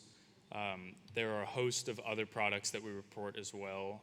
So if you're interested in those, I would definitely recommend checking those out. Does anyone see any kind of difference in this graph? Here we have the blue line as urban prices and the dotted orange or red line, I think it's orange, is rural prices. Does anybody see any big differences there?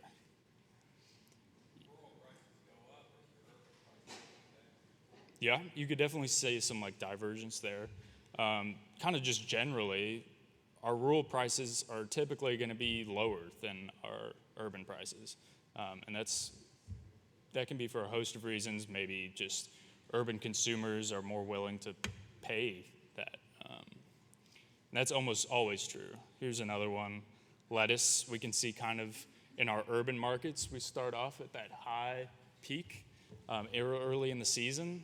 I mean, you got to think that's probably one producer who has cornered the market that early in the season, and they can just charge as much as they want in that market because nobody else has lettuce.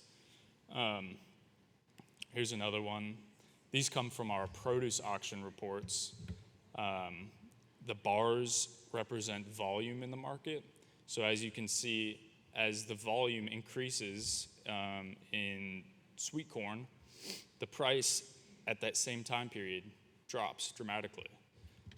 So we can think about this as if people in your market are all selling sweet corn, then you're not going to be able to command as high of a price for that because you are competing with your fellow vendors.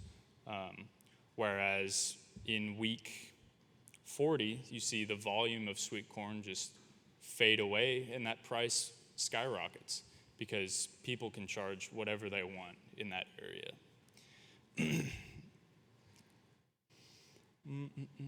The same we can see for cucumbers as well. So basically the takeaway here is if sellers in your market look like you, you either can distinguish yourself by differentiating your product by all of the product things that we just went over, or you can move locations. Those are your two options. So here are some trends that we've seen over the past 3 years. This is just the average prices of all the products that we report for in both produce auctions and farmers markets. From 2023 to 2024, in all markets, we see inflation of about 7%. And then we can break that down further. Less inflation if we were just looking at urban markets, and then again, about 7% in rural markets. Now, from 2024 to 2025, we saw some huge changes. Our urban markets spiked by 15%. So this was a huge change. And then again, in rural, we see about the same amount of inflation. Just kind of interesting statistics. So now we go back to our questions. I think that we've done at least an intermediate job at answering our going price. You can go to your online resources for those that information. Now we can look at how much does it cost to produce that product. Again, the CCD has a host of budgets that can help you if you haven't already had a budget of your own making. And this is kind of just a baseline that you can work off of to see either if you're stepping into a new product or if you just want to reevaluate what you're already doing. It's a great resource. So you can either input your own prices into these. Maybe you want to change how much transplanting and labor costs you, and you can go in there and do that. So we're just going to run through a baseline example kind of based off of these. My boss, Brett Wolf, who was initially supposed to be doing this presentation, actually did this exact thing in his backyard. So it's a little generalized, but it is real numbers. I think he did this back in 2023, so a little outdated, but so what he did was he started off with his total costs, his input prices, and generalized those at $10 per acre. His transplants at $50 transplants at $1.25 each. He got them to $62.50. Steaks $5. He priced his labor at $300 per acre over the course of the season. And then his booth labor cost, which was also, again, him, at $800, and vehicle costs for fuel, etc., $50. So this, for an acre of tomatoes, got him to $1227.50.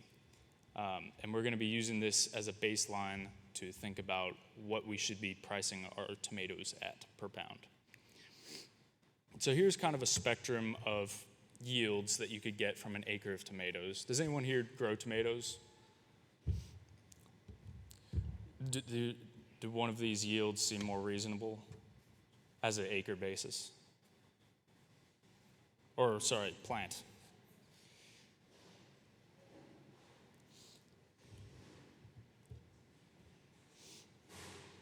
We can work with 20 pounds, just as a median. So you can see as your yield increases, obviously, over the course of the season, that adds up and compounds on itself. So here are those yields spread out. We can see a really good yield at 100 pounds per week over the course of the 10 weeks. And then not slightly as good, 75 pounds per week, and then 50, and then 30. If we're pricing those yields at $1.25, then we can see our revenue per week across the season. Now, if we go back to our costs, we know that we have to at least get to $1227.50 to break even. Otherwise, we'll be losing money on this venture. At $2, we can easily make that. At 75 pounds, we make a profit of about $200. But at those lower yields, we start to actually lose money.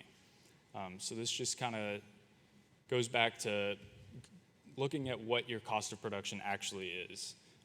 This is very generalized, so we know for a fact that we're going to be getting 100 pounds every single week. In reality, that's not the case. You maybe have an infestation and you lose half your crop towards the end of the season, and you can't make those revenues.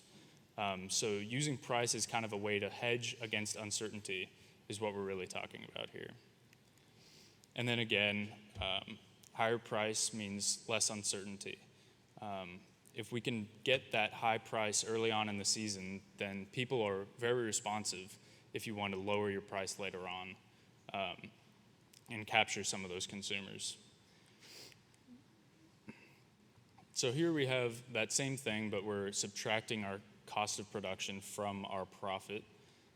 So we can see at that average weekly sales of 100 pounds at $1.25, we still only make $22 across the whole season.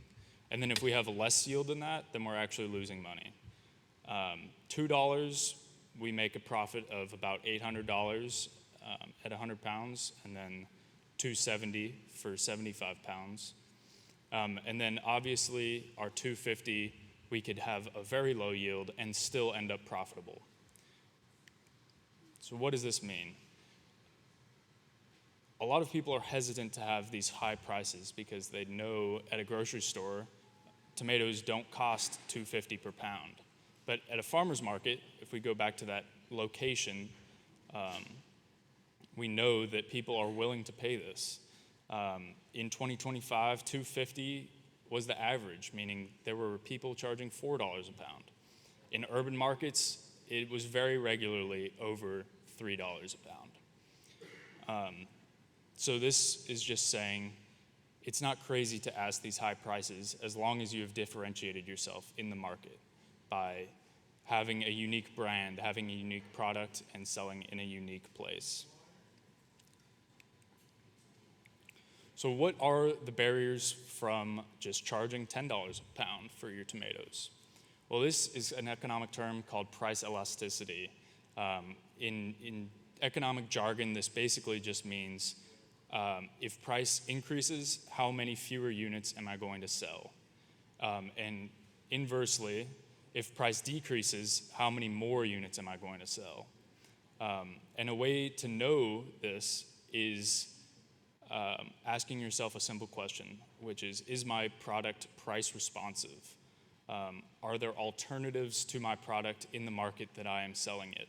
If there are, then a change in price changes quantity by a large amount, whereas if there are not alternatives, then people have to go to you, no matter the price that you charge, and your quantity sold will not change by as much.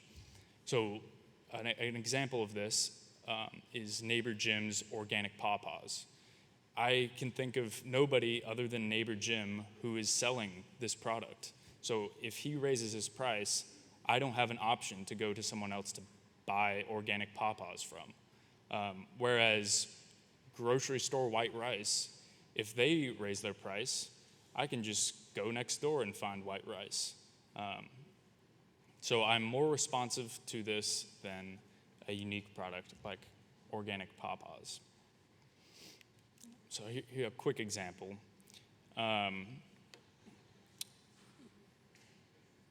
We have $2.50 for a pound, and at this price we sell 100 units. So multiplying those together, we get a revenue or a profit of $2.50. Now a price responsive product raises their price to $3, and in this case, they lose 20 consumers of that product. Now, if we multiply those together, we get $2.40. So we actually lose $10 by increasing our price in this way.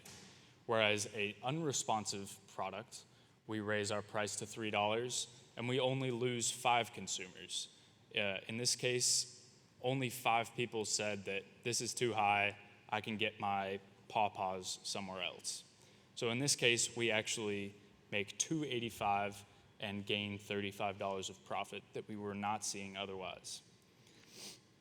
In another example, we're doing a sale. We start at the baseline of $3, selling 100 units, we make $300. A price responsive product decides to go on sale for $2.50, and we sell 40 more units, but that gains us $50 in revenue. Whereas our non-price responsive product at $2.50 only gains 10, and we lose 25. So basically, in summary, a price responsive product is going to respond better for a price increase, whereas a price responsive product is going to do better at a sale. Does this make any sense? Great. So here are some things that, yeah. So there are technical ways of doing that, but it's kind of, we go back to, that's just that simple question of the product. So how much have you differentiated yourself from the people around you?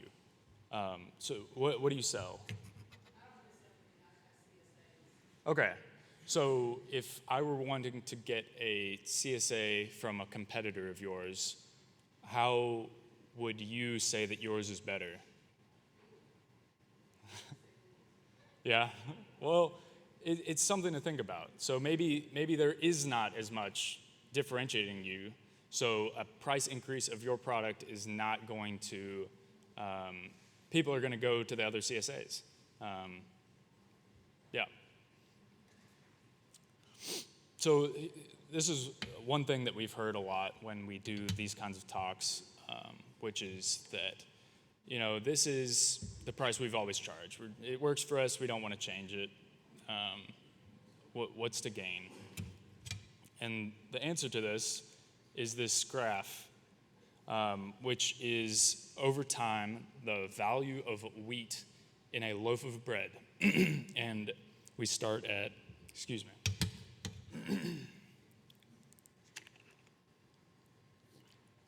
We start at 1980. A loaf of bread costs 50 cents, whereas the green bar at the bottom is actually the value of the wheat that went into that bread. And that was at about we'll say 10 cents. So you see, there's only about 40 cents of difference there. Whereas if we fast forward up to 2012, the value of the wheat has remained almost the same. Maybe it's a few cents higher, but it's basically the same. Whereas the inflation in the price of the bread has skyrocketed up to $1.30. So consumers are used to this price increase. The place of a direct-to-consumer produce vendor is more in line with the bread seller than the wheat seller. People are used to paying this high margin already. It's just up to you to catch up.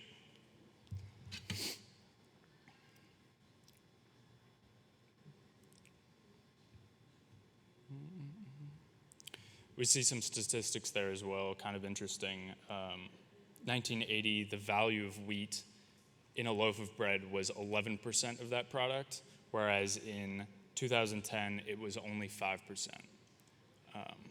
Just kind of interesting there. So what are some strategies that you can use to price your products in the market? Premium pricing. This goes back to what we were talking about differentiating your product as a local product, as a organic product, or as a relationship between you and the consumer. People are willing to pay higher prices if they have these characteristics about them. Bundling, this very simple 2-for-1 deals, BOGO deals. I'm pretty sure everyone is aware of that. When would you use something like this? Maybe at the end of the day, you're trying to offload product. You have a surplus of product that you don't want to have expire and that you need to get rid of. The same goes for bulk pricing, just at a larger scale.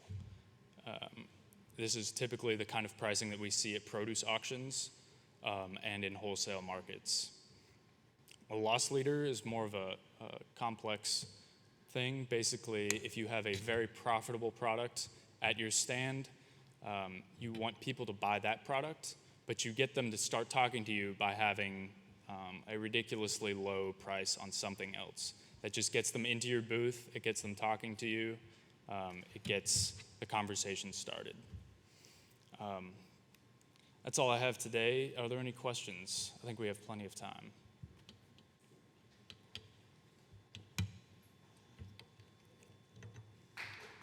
Thanks.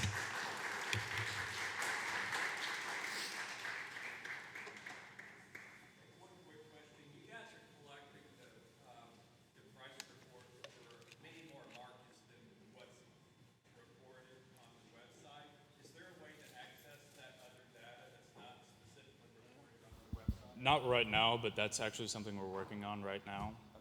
So by the end of the year, we'll have a way to view that data on our website. It's just kind of a problem working through UK's logistics about housing that data. Additionally, we have expanded our farmers market reporting to 20 markets in the state, as opposed to our 12 as of last year. So that's a huge increase, a lot more representation across the state. So look out for that. Thank you very much. Thanks. Appreciate you.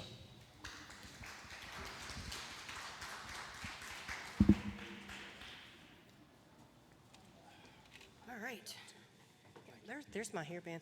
All righty. Thank you very much. I appreciate all your information. It was great. Sorry I was outside dealing with some stuff. So at this time, we're going to go ahead and have a lot of our technical service providers come up and kind of tell you about how you can start your own roadside stand, how you can do fund to farmers markets, other different grant programs like mine. I'll be talking to you about that too. So if I can go ahead and have my funder and technical service providers come on up that are going to talk about different things they have. We may or may not have enough chairs, so you might want to just grab one with you. Huh?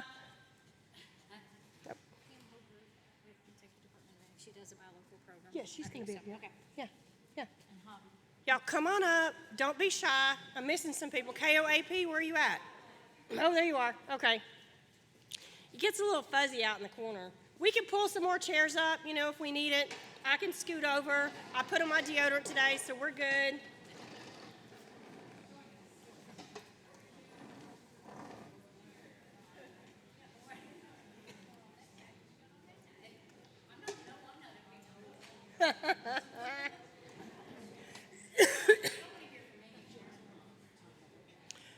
All right, so a lot of us up here travel the state and do a lot of different things. K-Card, are you going to sit up here? Or are you just going to talk about yourself later? Okay. I was like, I'm missing somebody. A lot of us do what we call the K-Card roadshows. They do a lot of funding workshops throughout the state. They usually start those in the fall and sometimes go through spring. So that's a wonderful grant funding workshop to go to learn more about how to fund things or how to meet your extension agents and these other technical service providers that we have here in the state. So with that being said, we do have microphones on here, and we're going to do a little kind of round table thing. Everybody's going to talk about kind of who they are, what they do, and how they can help you. And I'm going to grab some water. And then we're going to have time for questions. So who wants to start? Which end wants to start? I'll go first. All right. Hi, can you hear me? Awesome. Hi, I'm Fran McCall. I work with Kentucky Farm Bureau. Technically, my title is the Certified Farm Market Specialist. I've been there 14 years today, and I have, it was my work anniversary. I got Margaret Gambert over there, my colleague at our table, so we would love to talk to you about all things on farm market. So our program has been around, this is our 31st year for the Certified Farm Market Program. Our markets sell anything from alpaca fiber to produce to agritourism.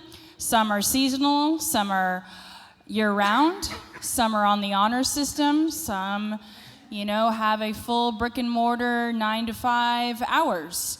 You name it, they probably have it.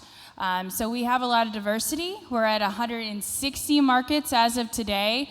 We had a new one enroll overnight, so it's 73 counties, is that correct, Margaret keeps me straight. And this year, we will have over 20 new markets. So since COVID, we have seen a huge increase of folks that want to sell to the public off their farm. And it's been a great thing, but it's also been a very stressful thing. So in the last year, we did a strategic plan with our 30th anniversary, and we brought Margaret on board to help me visit all of our 160 markets because it was way too much for one person to do. So if you are interested in marketing directly to the consumer off your farm with a permanent structure, please come by and visit us. Or if there's anything that we can do to help you or assist you, we would love to visit with you. And thanks, Joni, for the opportunity.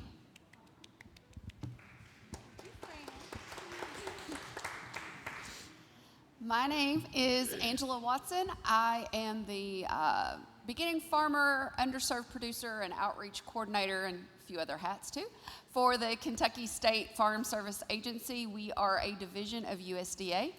Unlike most of the people you've heard from today, I don't have any programs or funding that supports the market itself. My programs and my funding support the growers who sell at those markets. So we offer things like crop insurance for the fruits and vegetables that you sell at the market. We have disaster programs that can assist when those things we don't want to talk about happen. And other things like that. I would love for you to stop by the booth and get some more information if there's any way that I can be of assistance. I love farmers markets. I don't grow produce. I buy from you guys who do. So you are my favorite people. I get all my fresh vegetables at the market. So let me know if there's anything I can do. Good afternoon, Sandra Ballou Barnes with Community Farm Alliance. Today I'm wearing many hats, which is nothing new. But I'm here to talk about Kentucky Double Dollars and Fresh RX for moms. Kentucky Double Dollars, a lot of farmers markets, farm stands, and brick and mortars offer that program.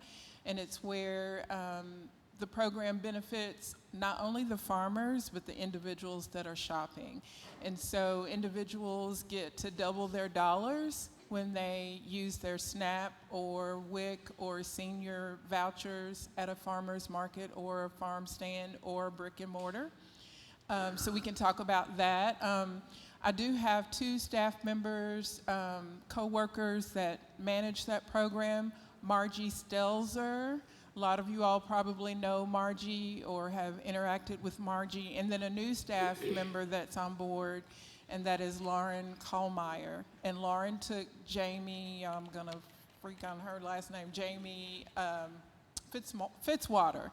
Lauren replaced Jamie Fitzwater. So I'm not the guru on Kentucky Double Dollars, but I will do my best to answer any questions that you have. And then the other program for Food is Medicine that we offer is Fresh RX. And that is going to be at some community agencies that we partner with, some farmers markets, and some delivery directly to the homes of our participants. So, yeah. You can keep that. We get that one too close to this one. It goes, ah! So you've met me before. I've kind of been your MC for the day, but I also have another hat where I manage the Small Scale Farm Grant Program. This program is funded through tobacco settlement money, so Kentucky Ag Development Board, KOAP, kind of helps me with this.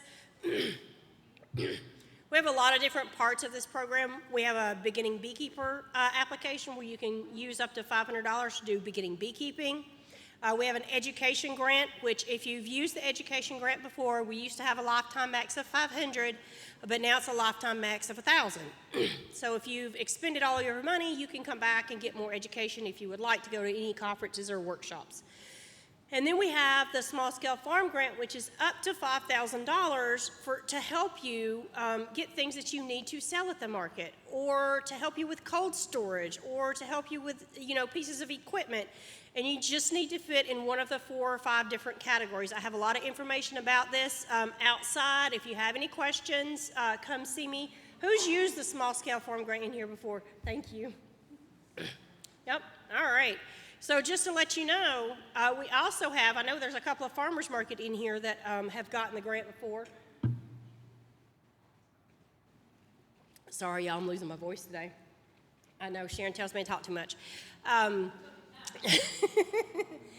But we also do help with farmers markets. So we've given up to $15,000 to farmers markets to do things like develop a commercial kitchen, cold storage, wash stations, a trailer to help with, during COVID, we helped the Franklin County farmers markets get some baskets and tables and a trailer to kind of hold it all in order for them to do their online marketing, where you could come in and just pick it up and drive through, and you wouldn't have to worry about being in contact with anyone.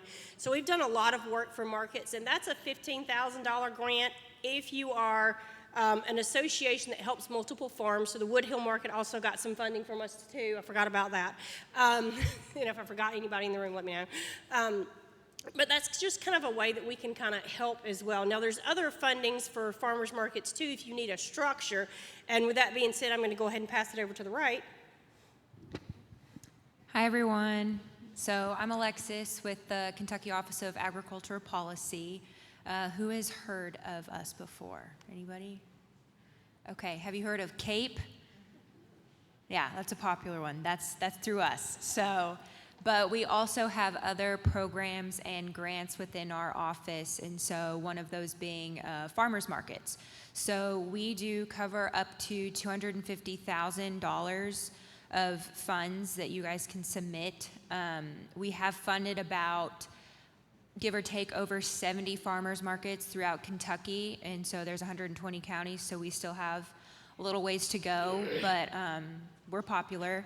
And then with that $250,000, you're reimbursed 50% of that project cost. So you just need to submit applications and the invoices, the checks, balances, all that to us, and then you are reimbursed that amount.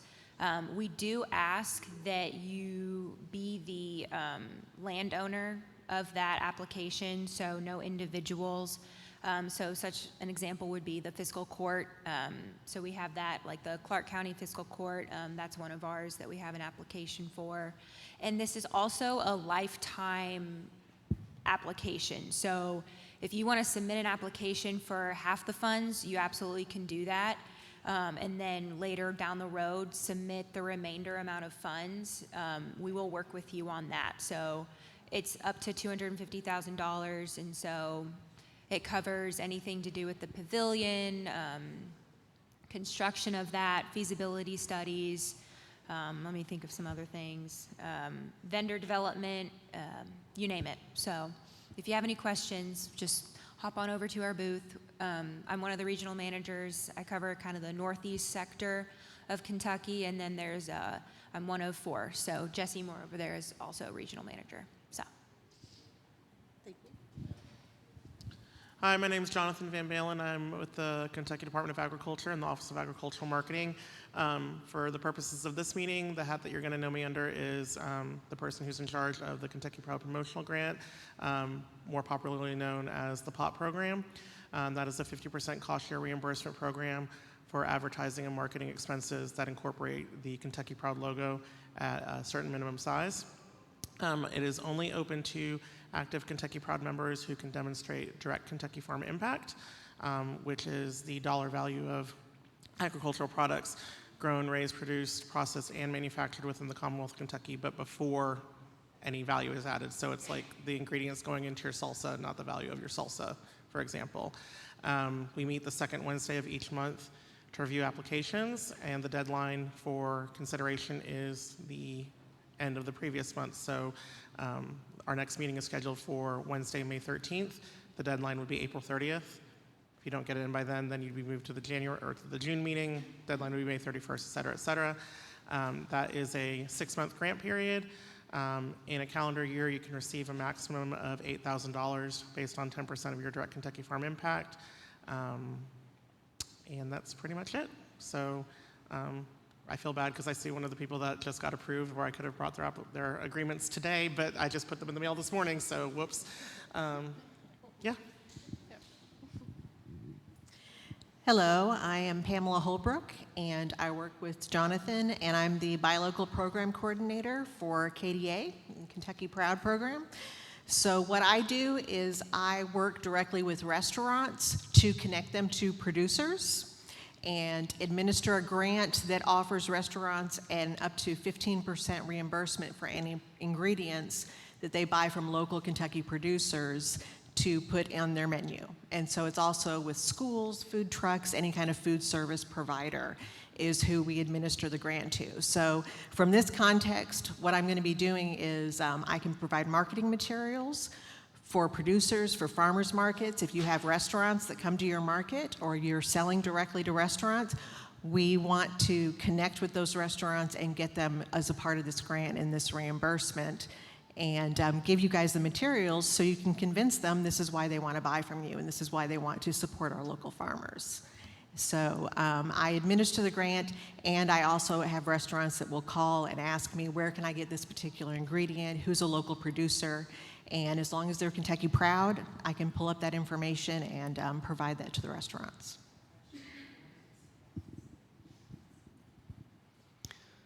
Good afternoon, everyone. My name is Chris McKenzie, and I'm Associate Director with Grow Appalachia, which is a program of Berea College. And Grow Appalachia has a number of programs that provide technical assistance and financial assistance to farmers, mostly in the 54 Appalachian Proud counties of eastern and central Kentucky. So some examples of programs would be our Farm Advising Program in partnership with the Kentucky Ag Development Fund, where we can come out to your farm and help with farm planning. The Center for Crop Diversification earlier talked a lot about crop budgets, so that's certainly a part of what we do with producers.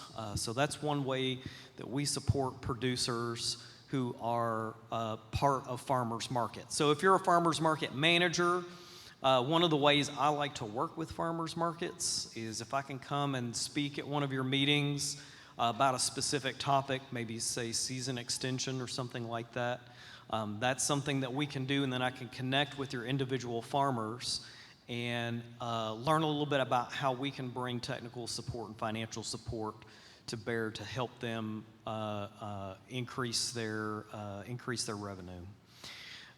We do have some programs that are statewide, so we've got a new RCPP partnership project going with the Natural Resources Conservation Service and with the Organic Association of Kentucky. So that's, again, both technical assistance and financial assistance for farmers through from the USDA there. So, but if you have any questions, feel free to come find me. Love to talk more about how we can support either your farmers market or the producers that you all work with. Thank you. Hi, everybody. My name is Sarah Vaughn. I am the programs director for Feeding Kentucky, which is a statewide nonprofit organization. Our mission is to help to end hunger in Kentucky, and we do that through a lot of different ways, but the way that I'm here to speak about today is our Farms to Food Banks program and the food procurement that we do with local producers. So we were able to pay farmers a reduced rate for their excess and number 2 or ugly produce that they can't sell at the farmer's market, and that goes to food banks across the state free of charge and out into the community. And we use grant funding to pay for that. It's the program is administered by the Kentucky Department of Agriculture, and it's tobacco settlement money similar to Joni's program. But we also get private donations from other funders as well, such as like Farm Credit Mid-America, Kentucky Farm Bureau, things like that. We take fresh produce, and also we can do some protein and eggs and cheese on a smaller scale, but that's kind of the program in a nutshell. The Center for Crop Diversification helps us come up with our prices every year to keep us competitive, or to keep us from competing with other markets. So it will be, you will be receiving less money than you would be able to get for it at the market, but it's for what you can't sell at the market, basically. Surplus products. Yes, and the reimbursement that you receive is meant to cover your expenses for harvesting, packaging, and transportation. So you would bring the products, you would deliver the product yourself to the food bank, and I would help coordinate that. But if anybody has any questions, feel free to come visit me at our booth, and I'd love to talk to you about it more. Anybody in the audience have any questions for our lovely panel up here? All right, somebody wants to bring Bob a mic? Well, she's going to throw it first. You didn't catch it. You were supposed to catch it.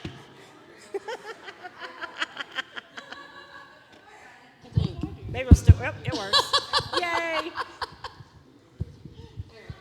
All right, so I have 2 questions for 2 panel members. Let me start with the certified farm markets. I mean, I'd give anything if we lived where we could have a farm market or farm stand. So I'm very much in support of them. However, one of our threats to, I know our farmers market downtown Lawrenceburg and many are the resale farm stands that pop up. In your certification process, is part of that process ensuring that you're certifying producers and not resellers? Yes, that is one of our top 3 requirements. So once you apply to be a certified farm market, once we review your application, we're going to go do a site visit. We're going to see what you're doing, what you're growing, that kind of thing. And then our 3rd requirement is that you sell at least 50% of what you grow, raise, produce, manufacture, harvest and make into salsas or jams or jellies, that kind of thing. Now, there's certain circumstances like when we have a big freeze and we lose our peach crop, that situation where our orchard members might bring in outside peaches to keep their market having peaches that year. But that's really a very, very minimum. But that is one of our goals with our Certified Farm Market program is we are not certifying folks that are going to the produce auction and then reselling it as their own. And you see, if you go to some of our markets, you'll see where they'll write homegrown sweet corn or homegrown tomatoes. They'll designate a lot of time when they're bringing like squash in because they don't have it yet or something like that. Denison's down in Horse Cave is one example. If you go down and see Kathy, she's got her whole lineup of produce and she has labeled of what they are growing and what they're bringing in. So you're clear. And you know, our farmers, I feel like if you ask them, they're gonna tell you. You know, hey, I had crop failure because of the strawberry disease. I had to bring in strawberries. You know, I feel like Kentucky producers, if you have that conversation, they're gonna be honest. And we really try to have a standard with our farms that are in our program, and we wanna have that reputation. And that's why we've been around for 31 years. So. Thank you for the question. Okay, thank you. And my next question is for Alexis, right? As far as the CAPE grant funding.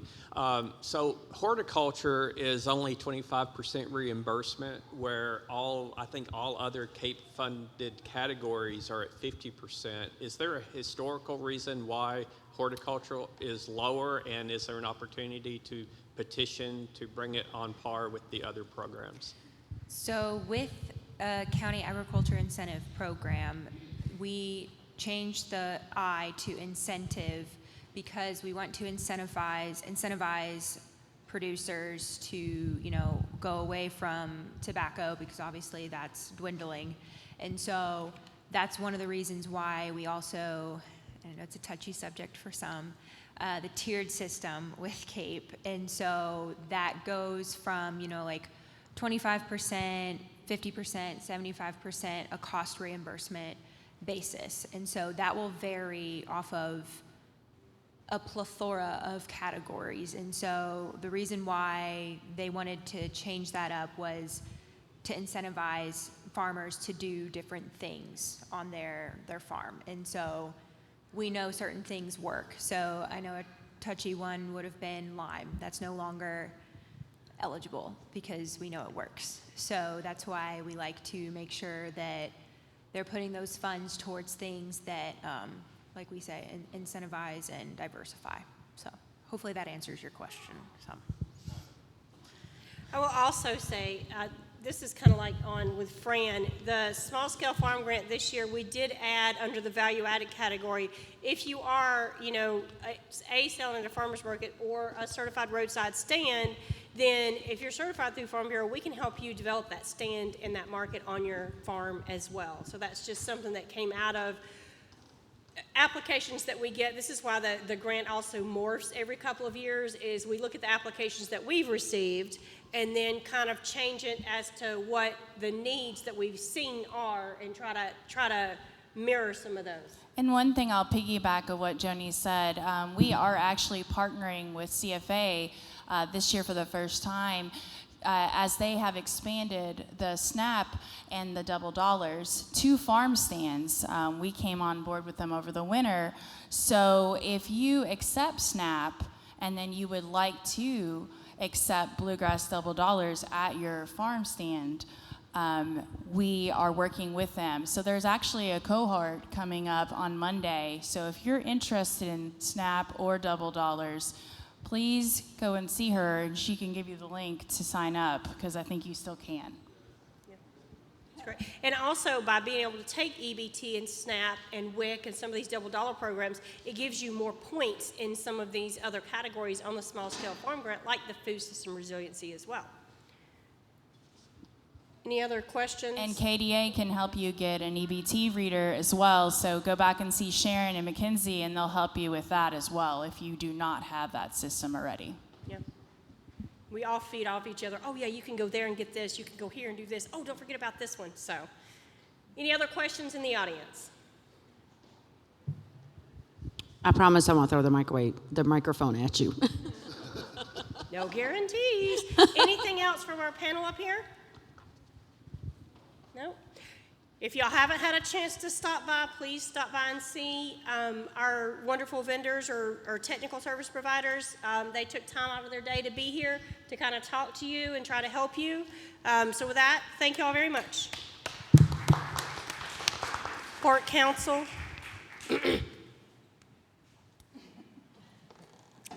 All right, give me just a second.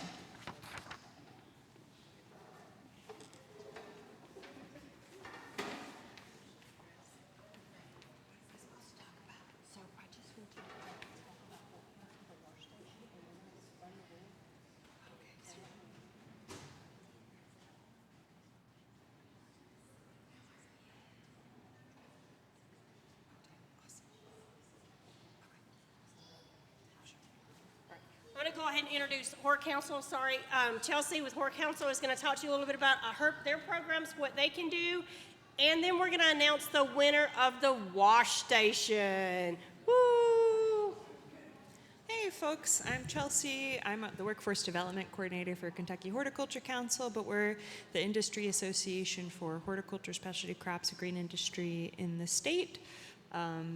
Programs right now, I lead our workforce development, so people from specific counties could maybe receive reimbursements for trainings, conferences, and safety gear. Come talk to me and I can show you where to sign up about that. We also have a on-farm water management cost share program. 50% of a irrigation improvement project up to $10,000 could be reimbursed. We also have a gap audit cost share program. And then Bethany, she's kind of our farmers market and marketing support group guru as well. Am I missing anything? And then Dakota is our grower outreach coordinator. If you ever wanted water samples taken from your farm to test for your ag water safety, make sure there's no E. coli in there, we can give you Dakota's card and he'll come out to your farm and step you through that whole process, send it out to a lab, all of that. Oh, and the hand wash station, Dakota's got the plans for that. So that blue jug over there, it's like a little portable station. Keep your hands clean, especially before you're harvesting your fresh produce. And we have a winner who gets to go home with that today, and it is for Lori Brown. Lori, are you in the room? Woohoo! Congrats, Lori! We will help you take it out when you're ready. All right. Yeah. Thanks, Lori. All right, thanks, folks. Thank you. All right, next. Oh, look, I'm short, sorry. Had to pull it back down. We're going to have Miss Taryn from KDA. K-Card. Look, you've been sharing at too many of these meetings that I'm just going to introduce you as KDA. No, Kentucky Center for Agriculture and Rural Development. She's going to tell you a little bit about what K-Card can do for you, and then talk to you about how to structure your farmers market if you're starting out. If maybe you want to do some changes, anything like that. So with that being said, Taryn, thank you so much for being here today. Thank you, ma'am. I'm going to take these so they're not too loud up here. Okay. All right. Hello, everyone. I have been taking notes throughout the day, and so I know we're running a little shorter on time, so I'm not going to keep you all day, I promise. If you remember nothing else that I say, I want you to remember that I will help you. And I will help you for no dollars. That means for free. I learned a long time ago that I need to make sure and say that our services are free, because otherwise people in the audience are going, oh, that's too good to be true. I bet that is thousands of dollars. But again, it is no dollars. So let me help you. So many of these things, when you come to events like this, it's hard to remember everything. You'll maybe take some notes and go, now what in the world did that mean? Let us help you. All right. So I'm here to talk about the most exciting aspect of farmers markets, the structure of them. How many of you are super passionate about nonprofits versus co-ops versus LLCs? Hey, there were some hands. Fantastic. Well, that's kind of what we're talking about. And I'll be sharing along the way why I'm passionate about it. But first, let me tell you just a little bit about K-Card.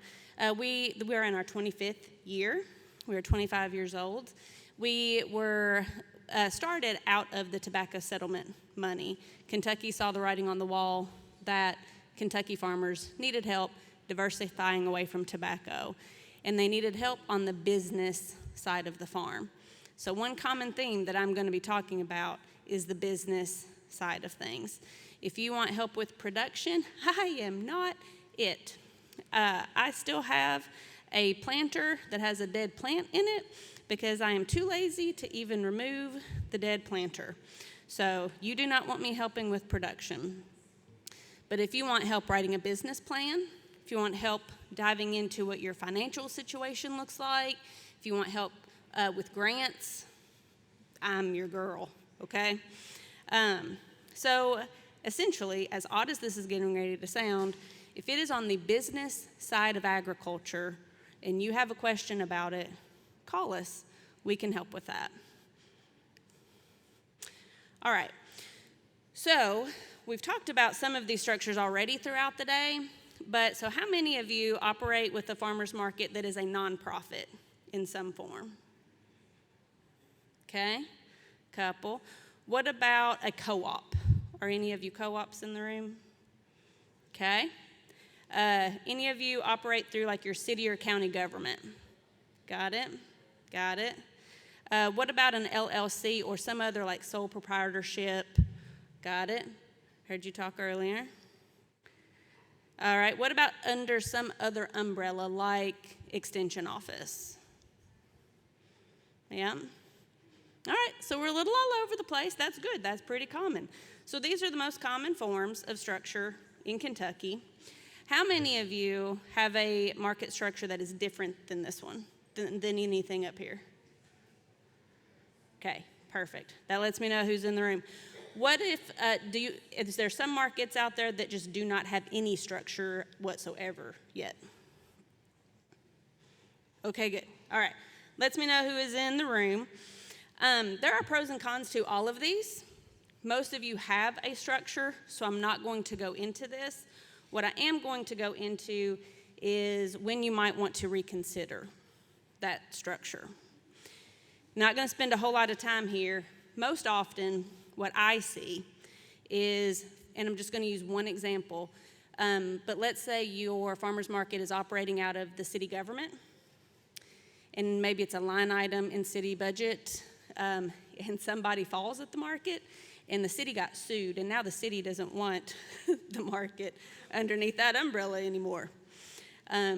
Sometimes I get a call that says, hey, can you help us form a nonprofit or whatever other structure because the city's kicking us out from underneath them. We can help with that, but that's definitely, obviously, a time when you might want to reconsider.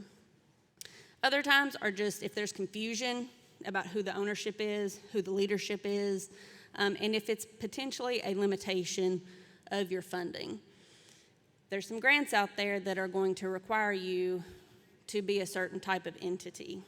And if that type of entity is good for you, then it might be a good time to change. Okay, pop quiz question number 1. Don't worry, there's not many. No matter the structure, what is something that all farmers markets should have other than vendors? Insurance, good. Customers, yet we're nowhere without the customers, right? Any other?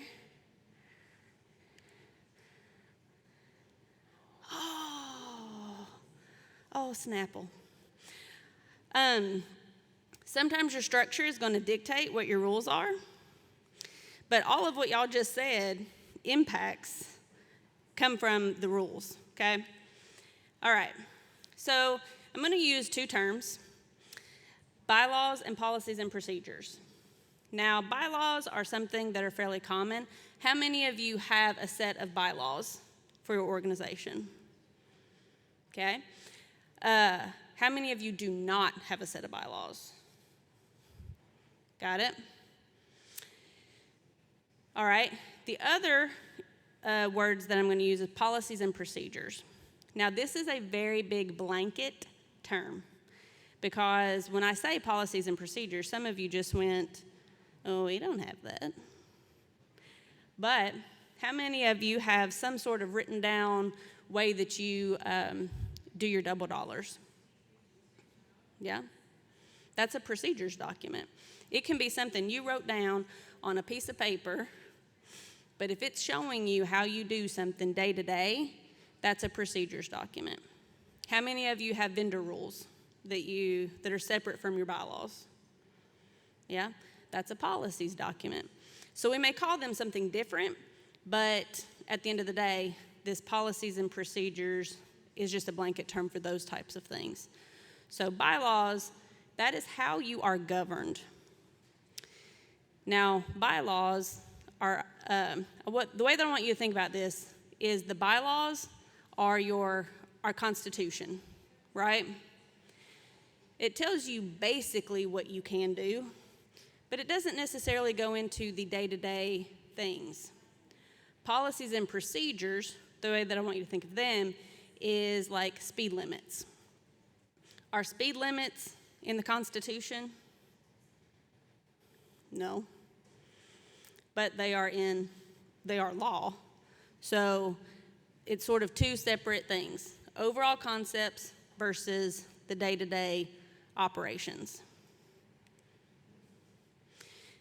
All right, this is just a quick little table that is comparing the two. Main thing you need to know, bylaws are broad. They tell you how to govern, who has power in your organization, and your policies and procedures are the day-to-day operations, how you actually do the work. Any questions so far? I know I'm going kind of quick. All right. For those of you who do have bylaws, when was the last time you looked at them? In the last year? Okay. In the last 2 years? How many has it been longer than 2 years? Okay.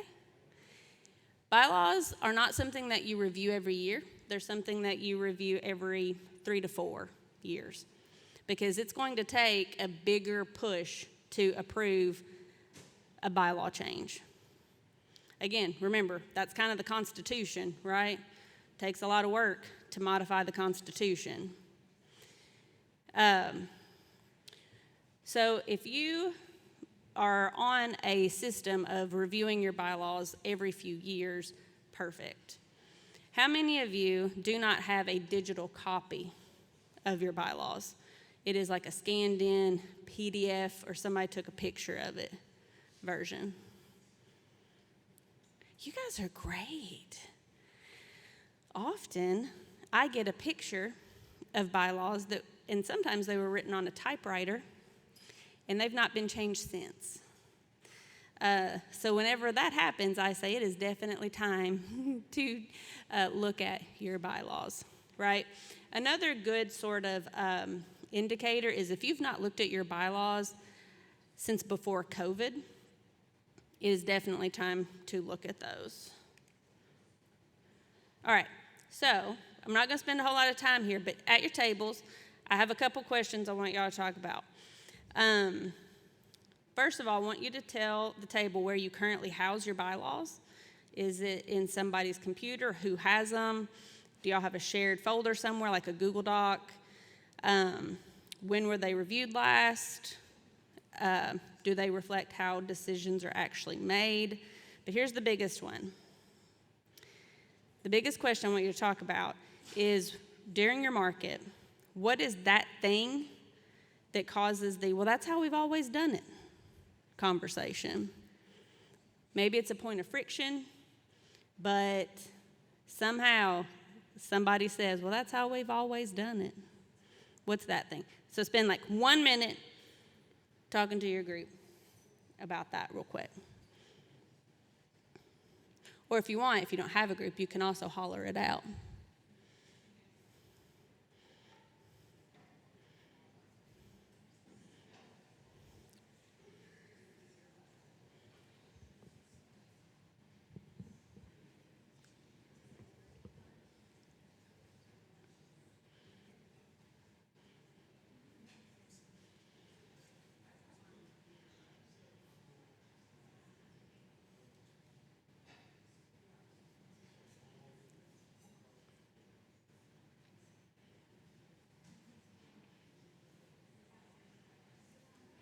All right, we don't have a whole heap of people here left, so we're going to go ahead and move on.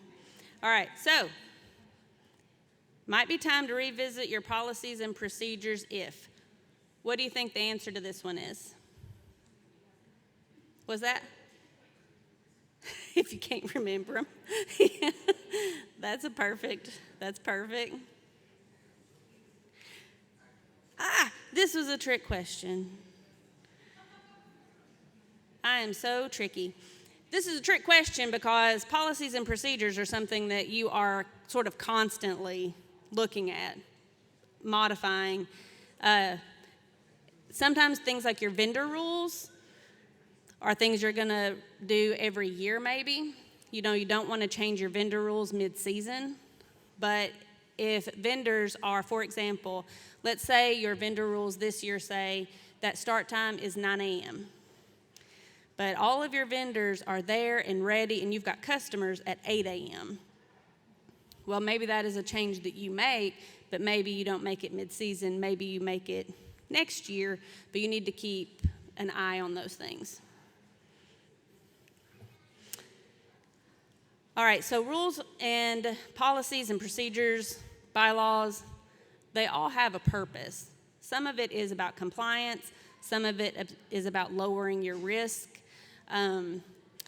This is not an exhaustive list by any means, but I think one of the biggest points that we tend to forget as leaders of farmers markets is at the end of the day, the farmers market itself is also a business.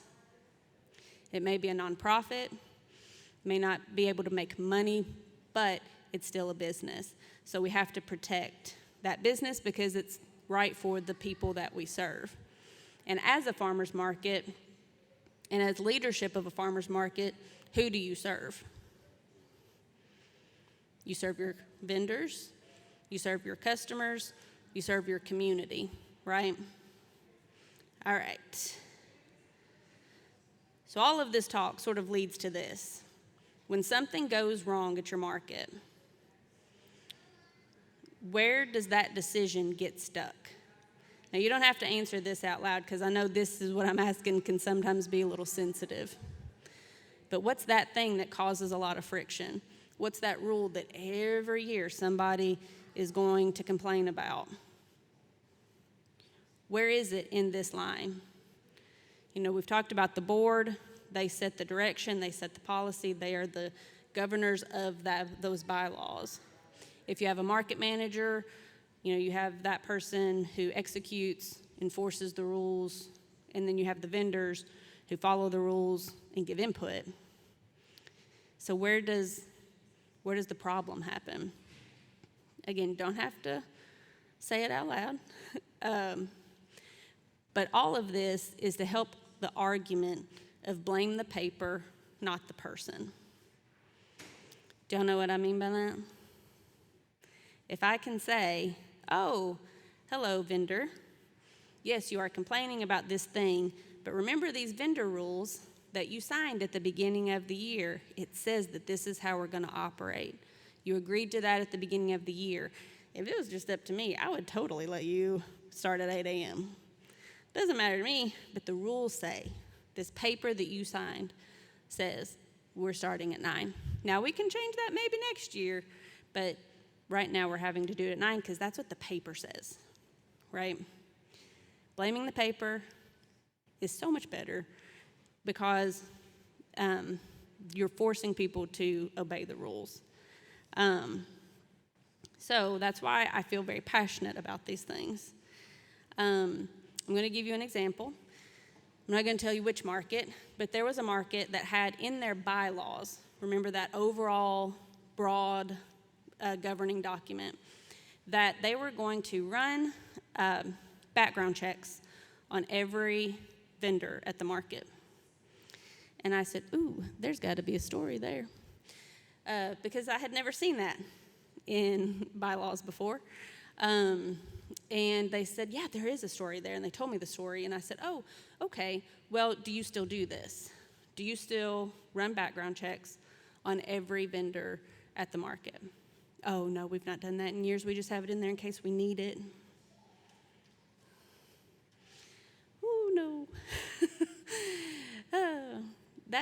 When I get nervous, my voice gets really high pitched and I start talking really fast.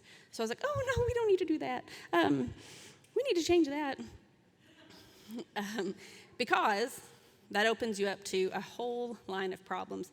Bylaws are meant to be this overall broad thing, and then we cut down into the rules on those specific things, but it has to be done consistently. All right. I'm going to leave you with this thought. If this is what market day feels like, you're having to go in, you're putting out the fires, and you know, we are market people, right? We know there's going to be fires every market day, right? But hopefully it's like small fires, like, oh no, we don't have pennies anymore. How do we make change? Right? Small fires, maybe. We don't need big, huge fires where we have to put on all the turnout gear, right? So if this is what market day feels like for you, please let me help you. Again, my services are free. I can help you look at what your bylaws say. I can help you look at your rules. We can help talk through those things to maybe decrease the firefighting that you have to do. My name is Taryn. That is my email. That is my cell phone number. I might not be able to fix all of your problems, but I can hopefully help you and at least give you somebody to talk to that is not a member of your market, kind of an outside perspective. The QR code is kind of our overall sign up for our newsletters. We actually have 2 newsletters. One is our general newsletter. The other is all about funding. It goes out once a month, tells you what grants are open, what's coming up, and helps you to see if you qualify for them. So you can reach out to me directly. You can fill out the QR code, but there is help out there. We are free, so let us help you do what we can. Do y'all have any questions? Awesome. Thank you all for your time.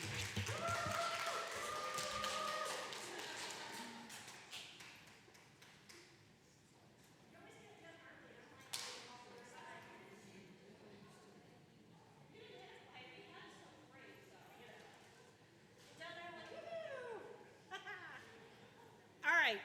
Reminder again. If you haven't signed in, please sign in. We need those numbers so we have enough food to feed people the next time. And also, the needs assessment survey. If you haven't been able to take it, you're welcome to take a hard copy with you and then drop it back off the next time you come in. You can scan the QR code as well to take the needs assessment. That kind of helps us figure out where we need to steer the cooperative extension service here at Kentucky State University. With that being said, please network with each other if you would like, and we will see you in May at the poultry one in Hardin County. Thank y'all.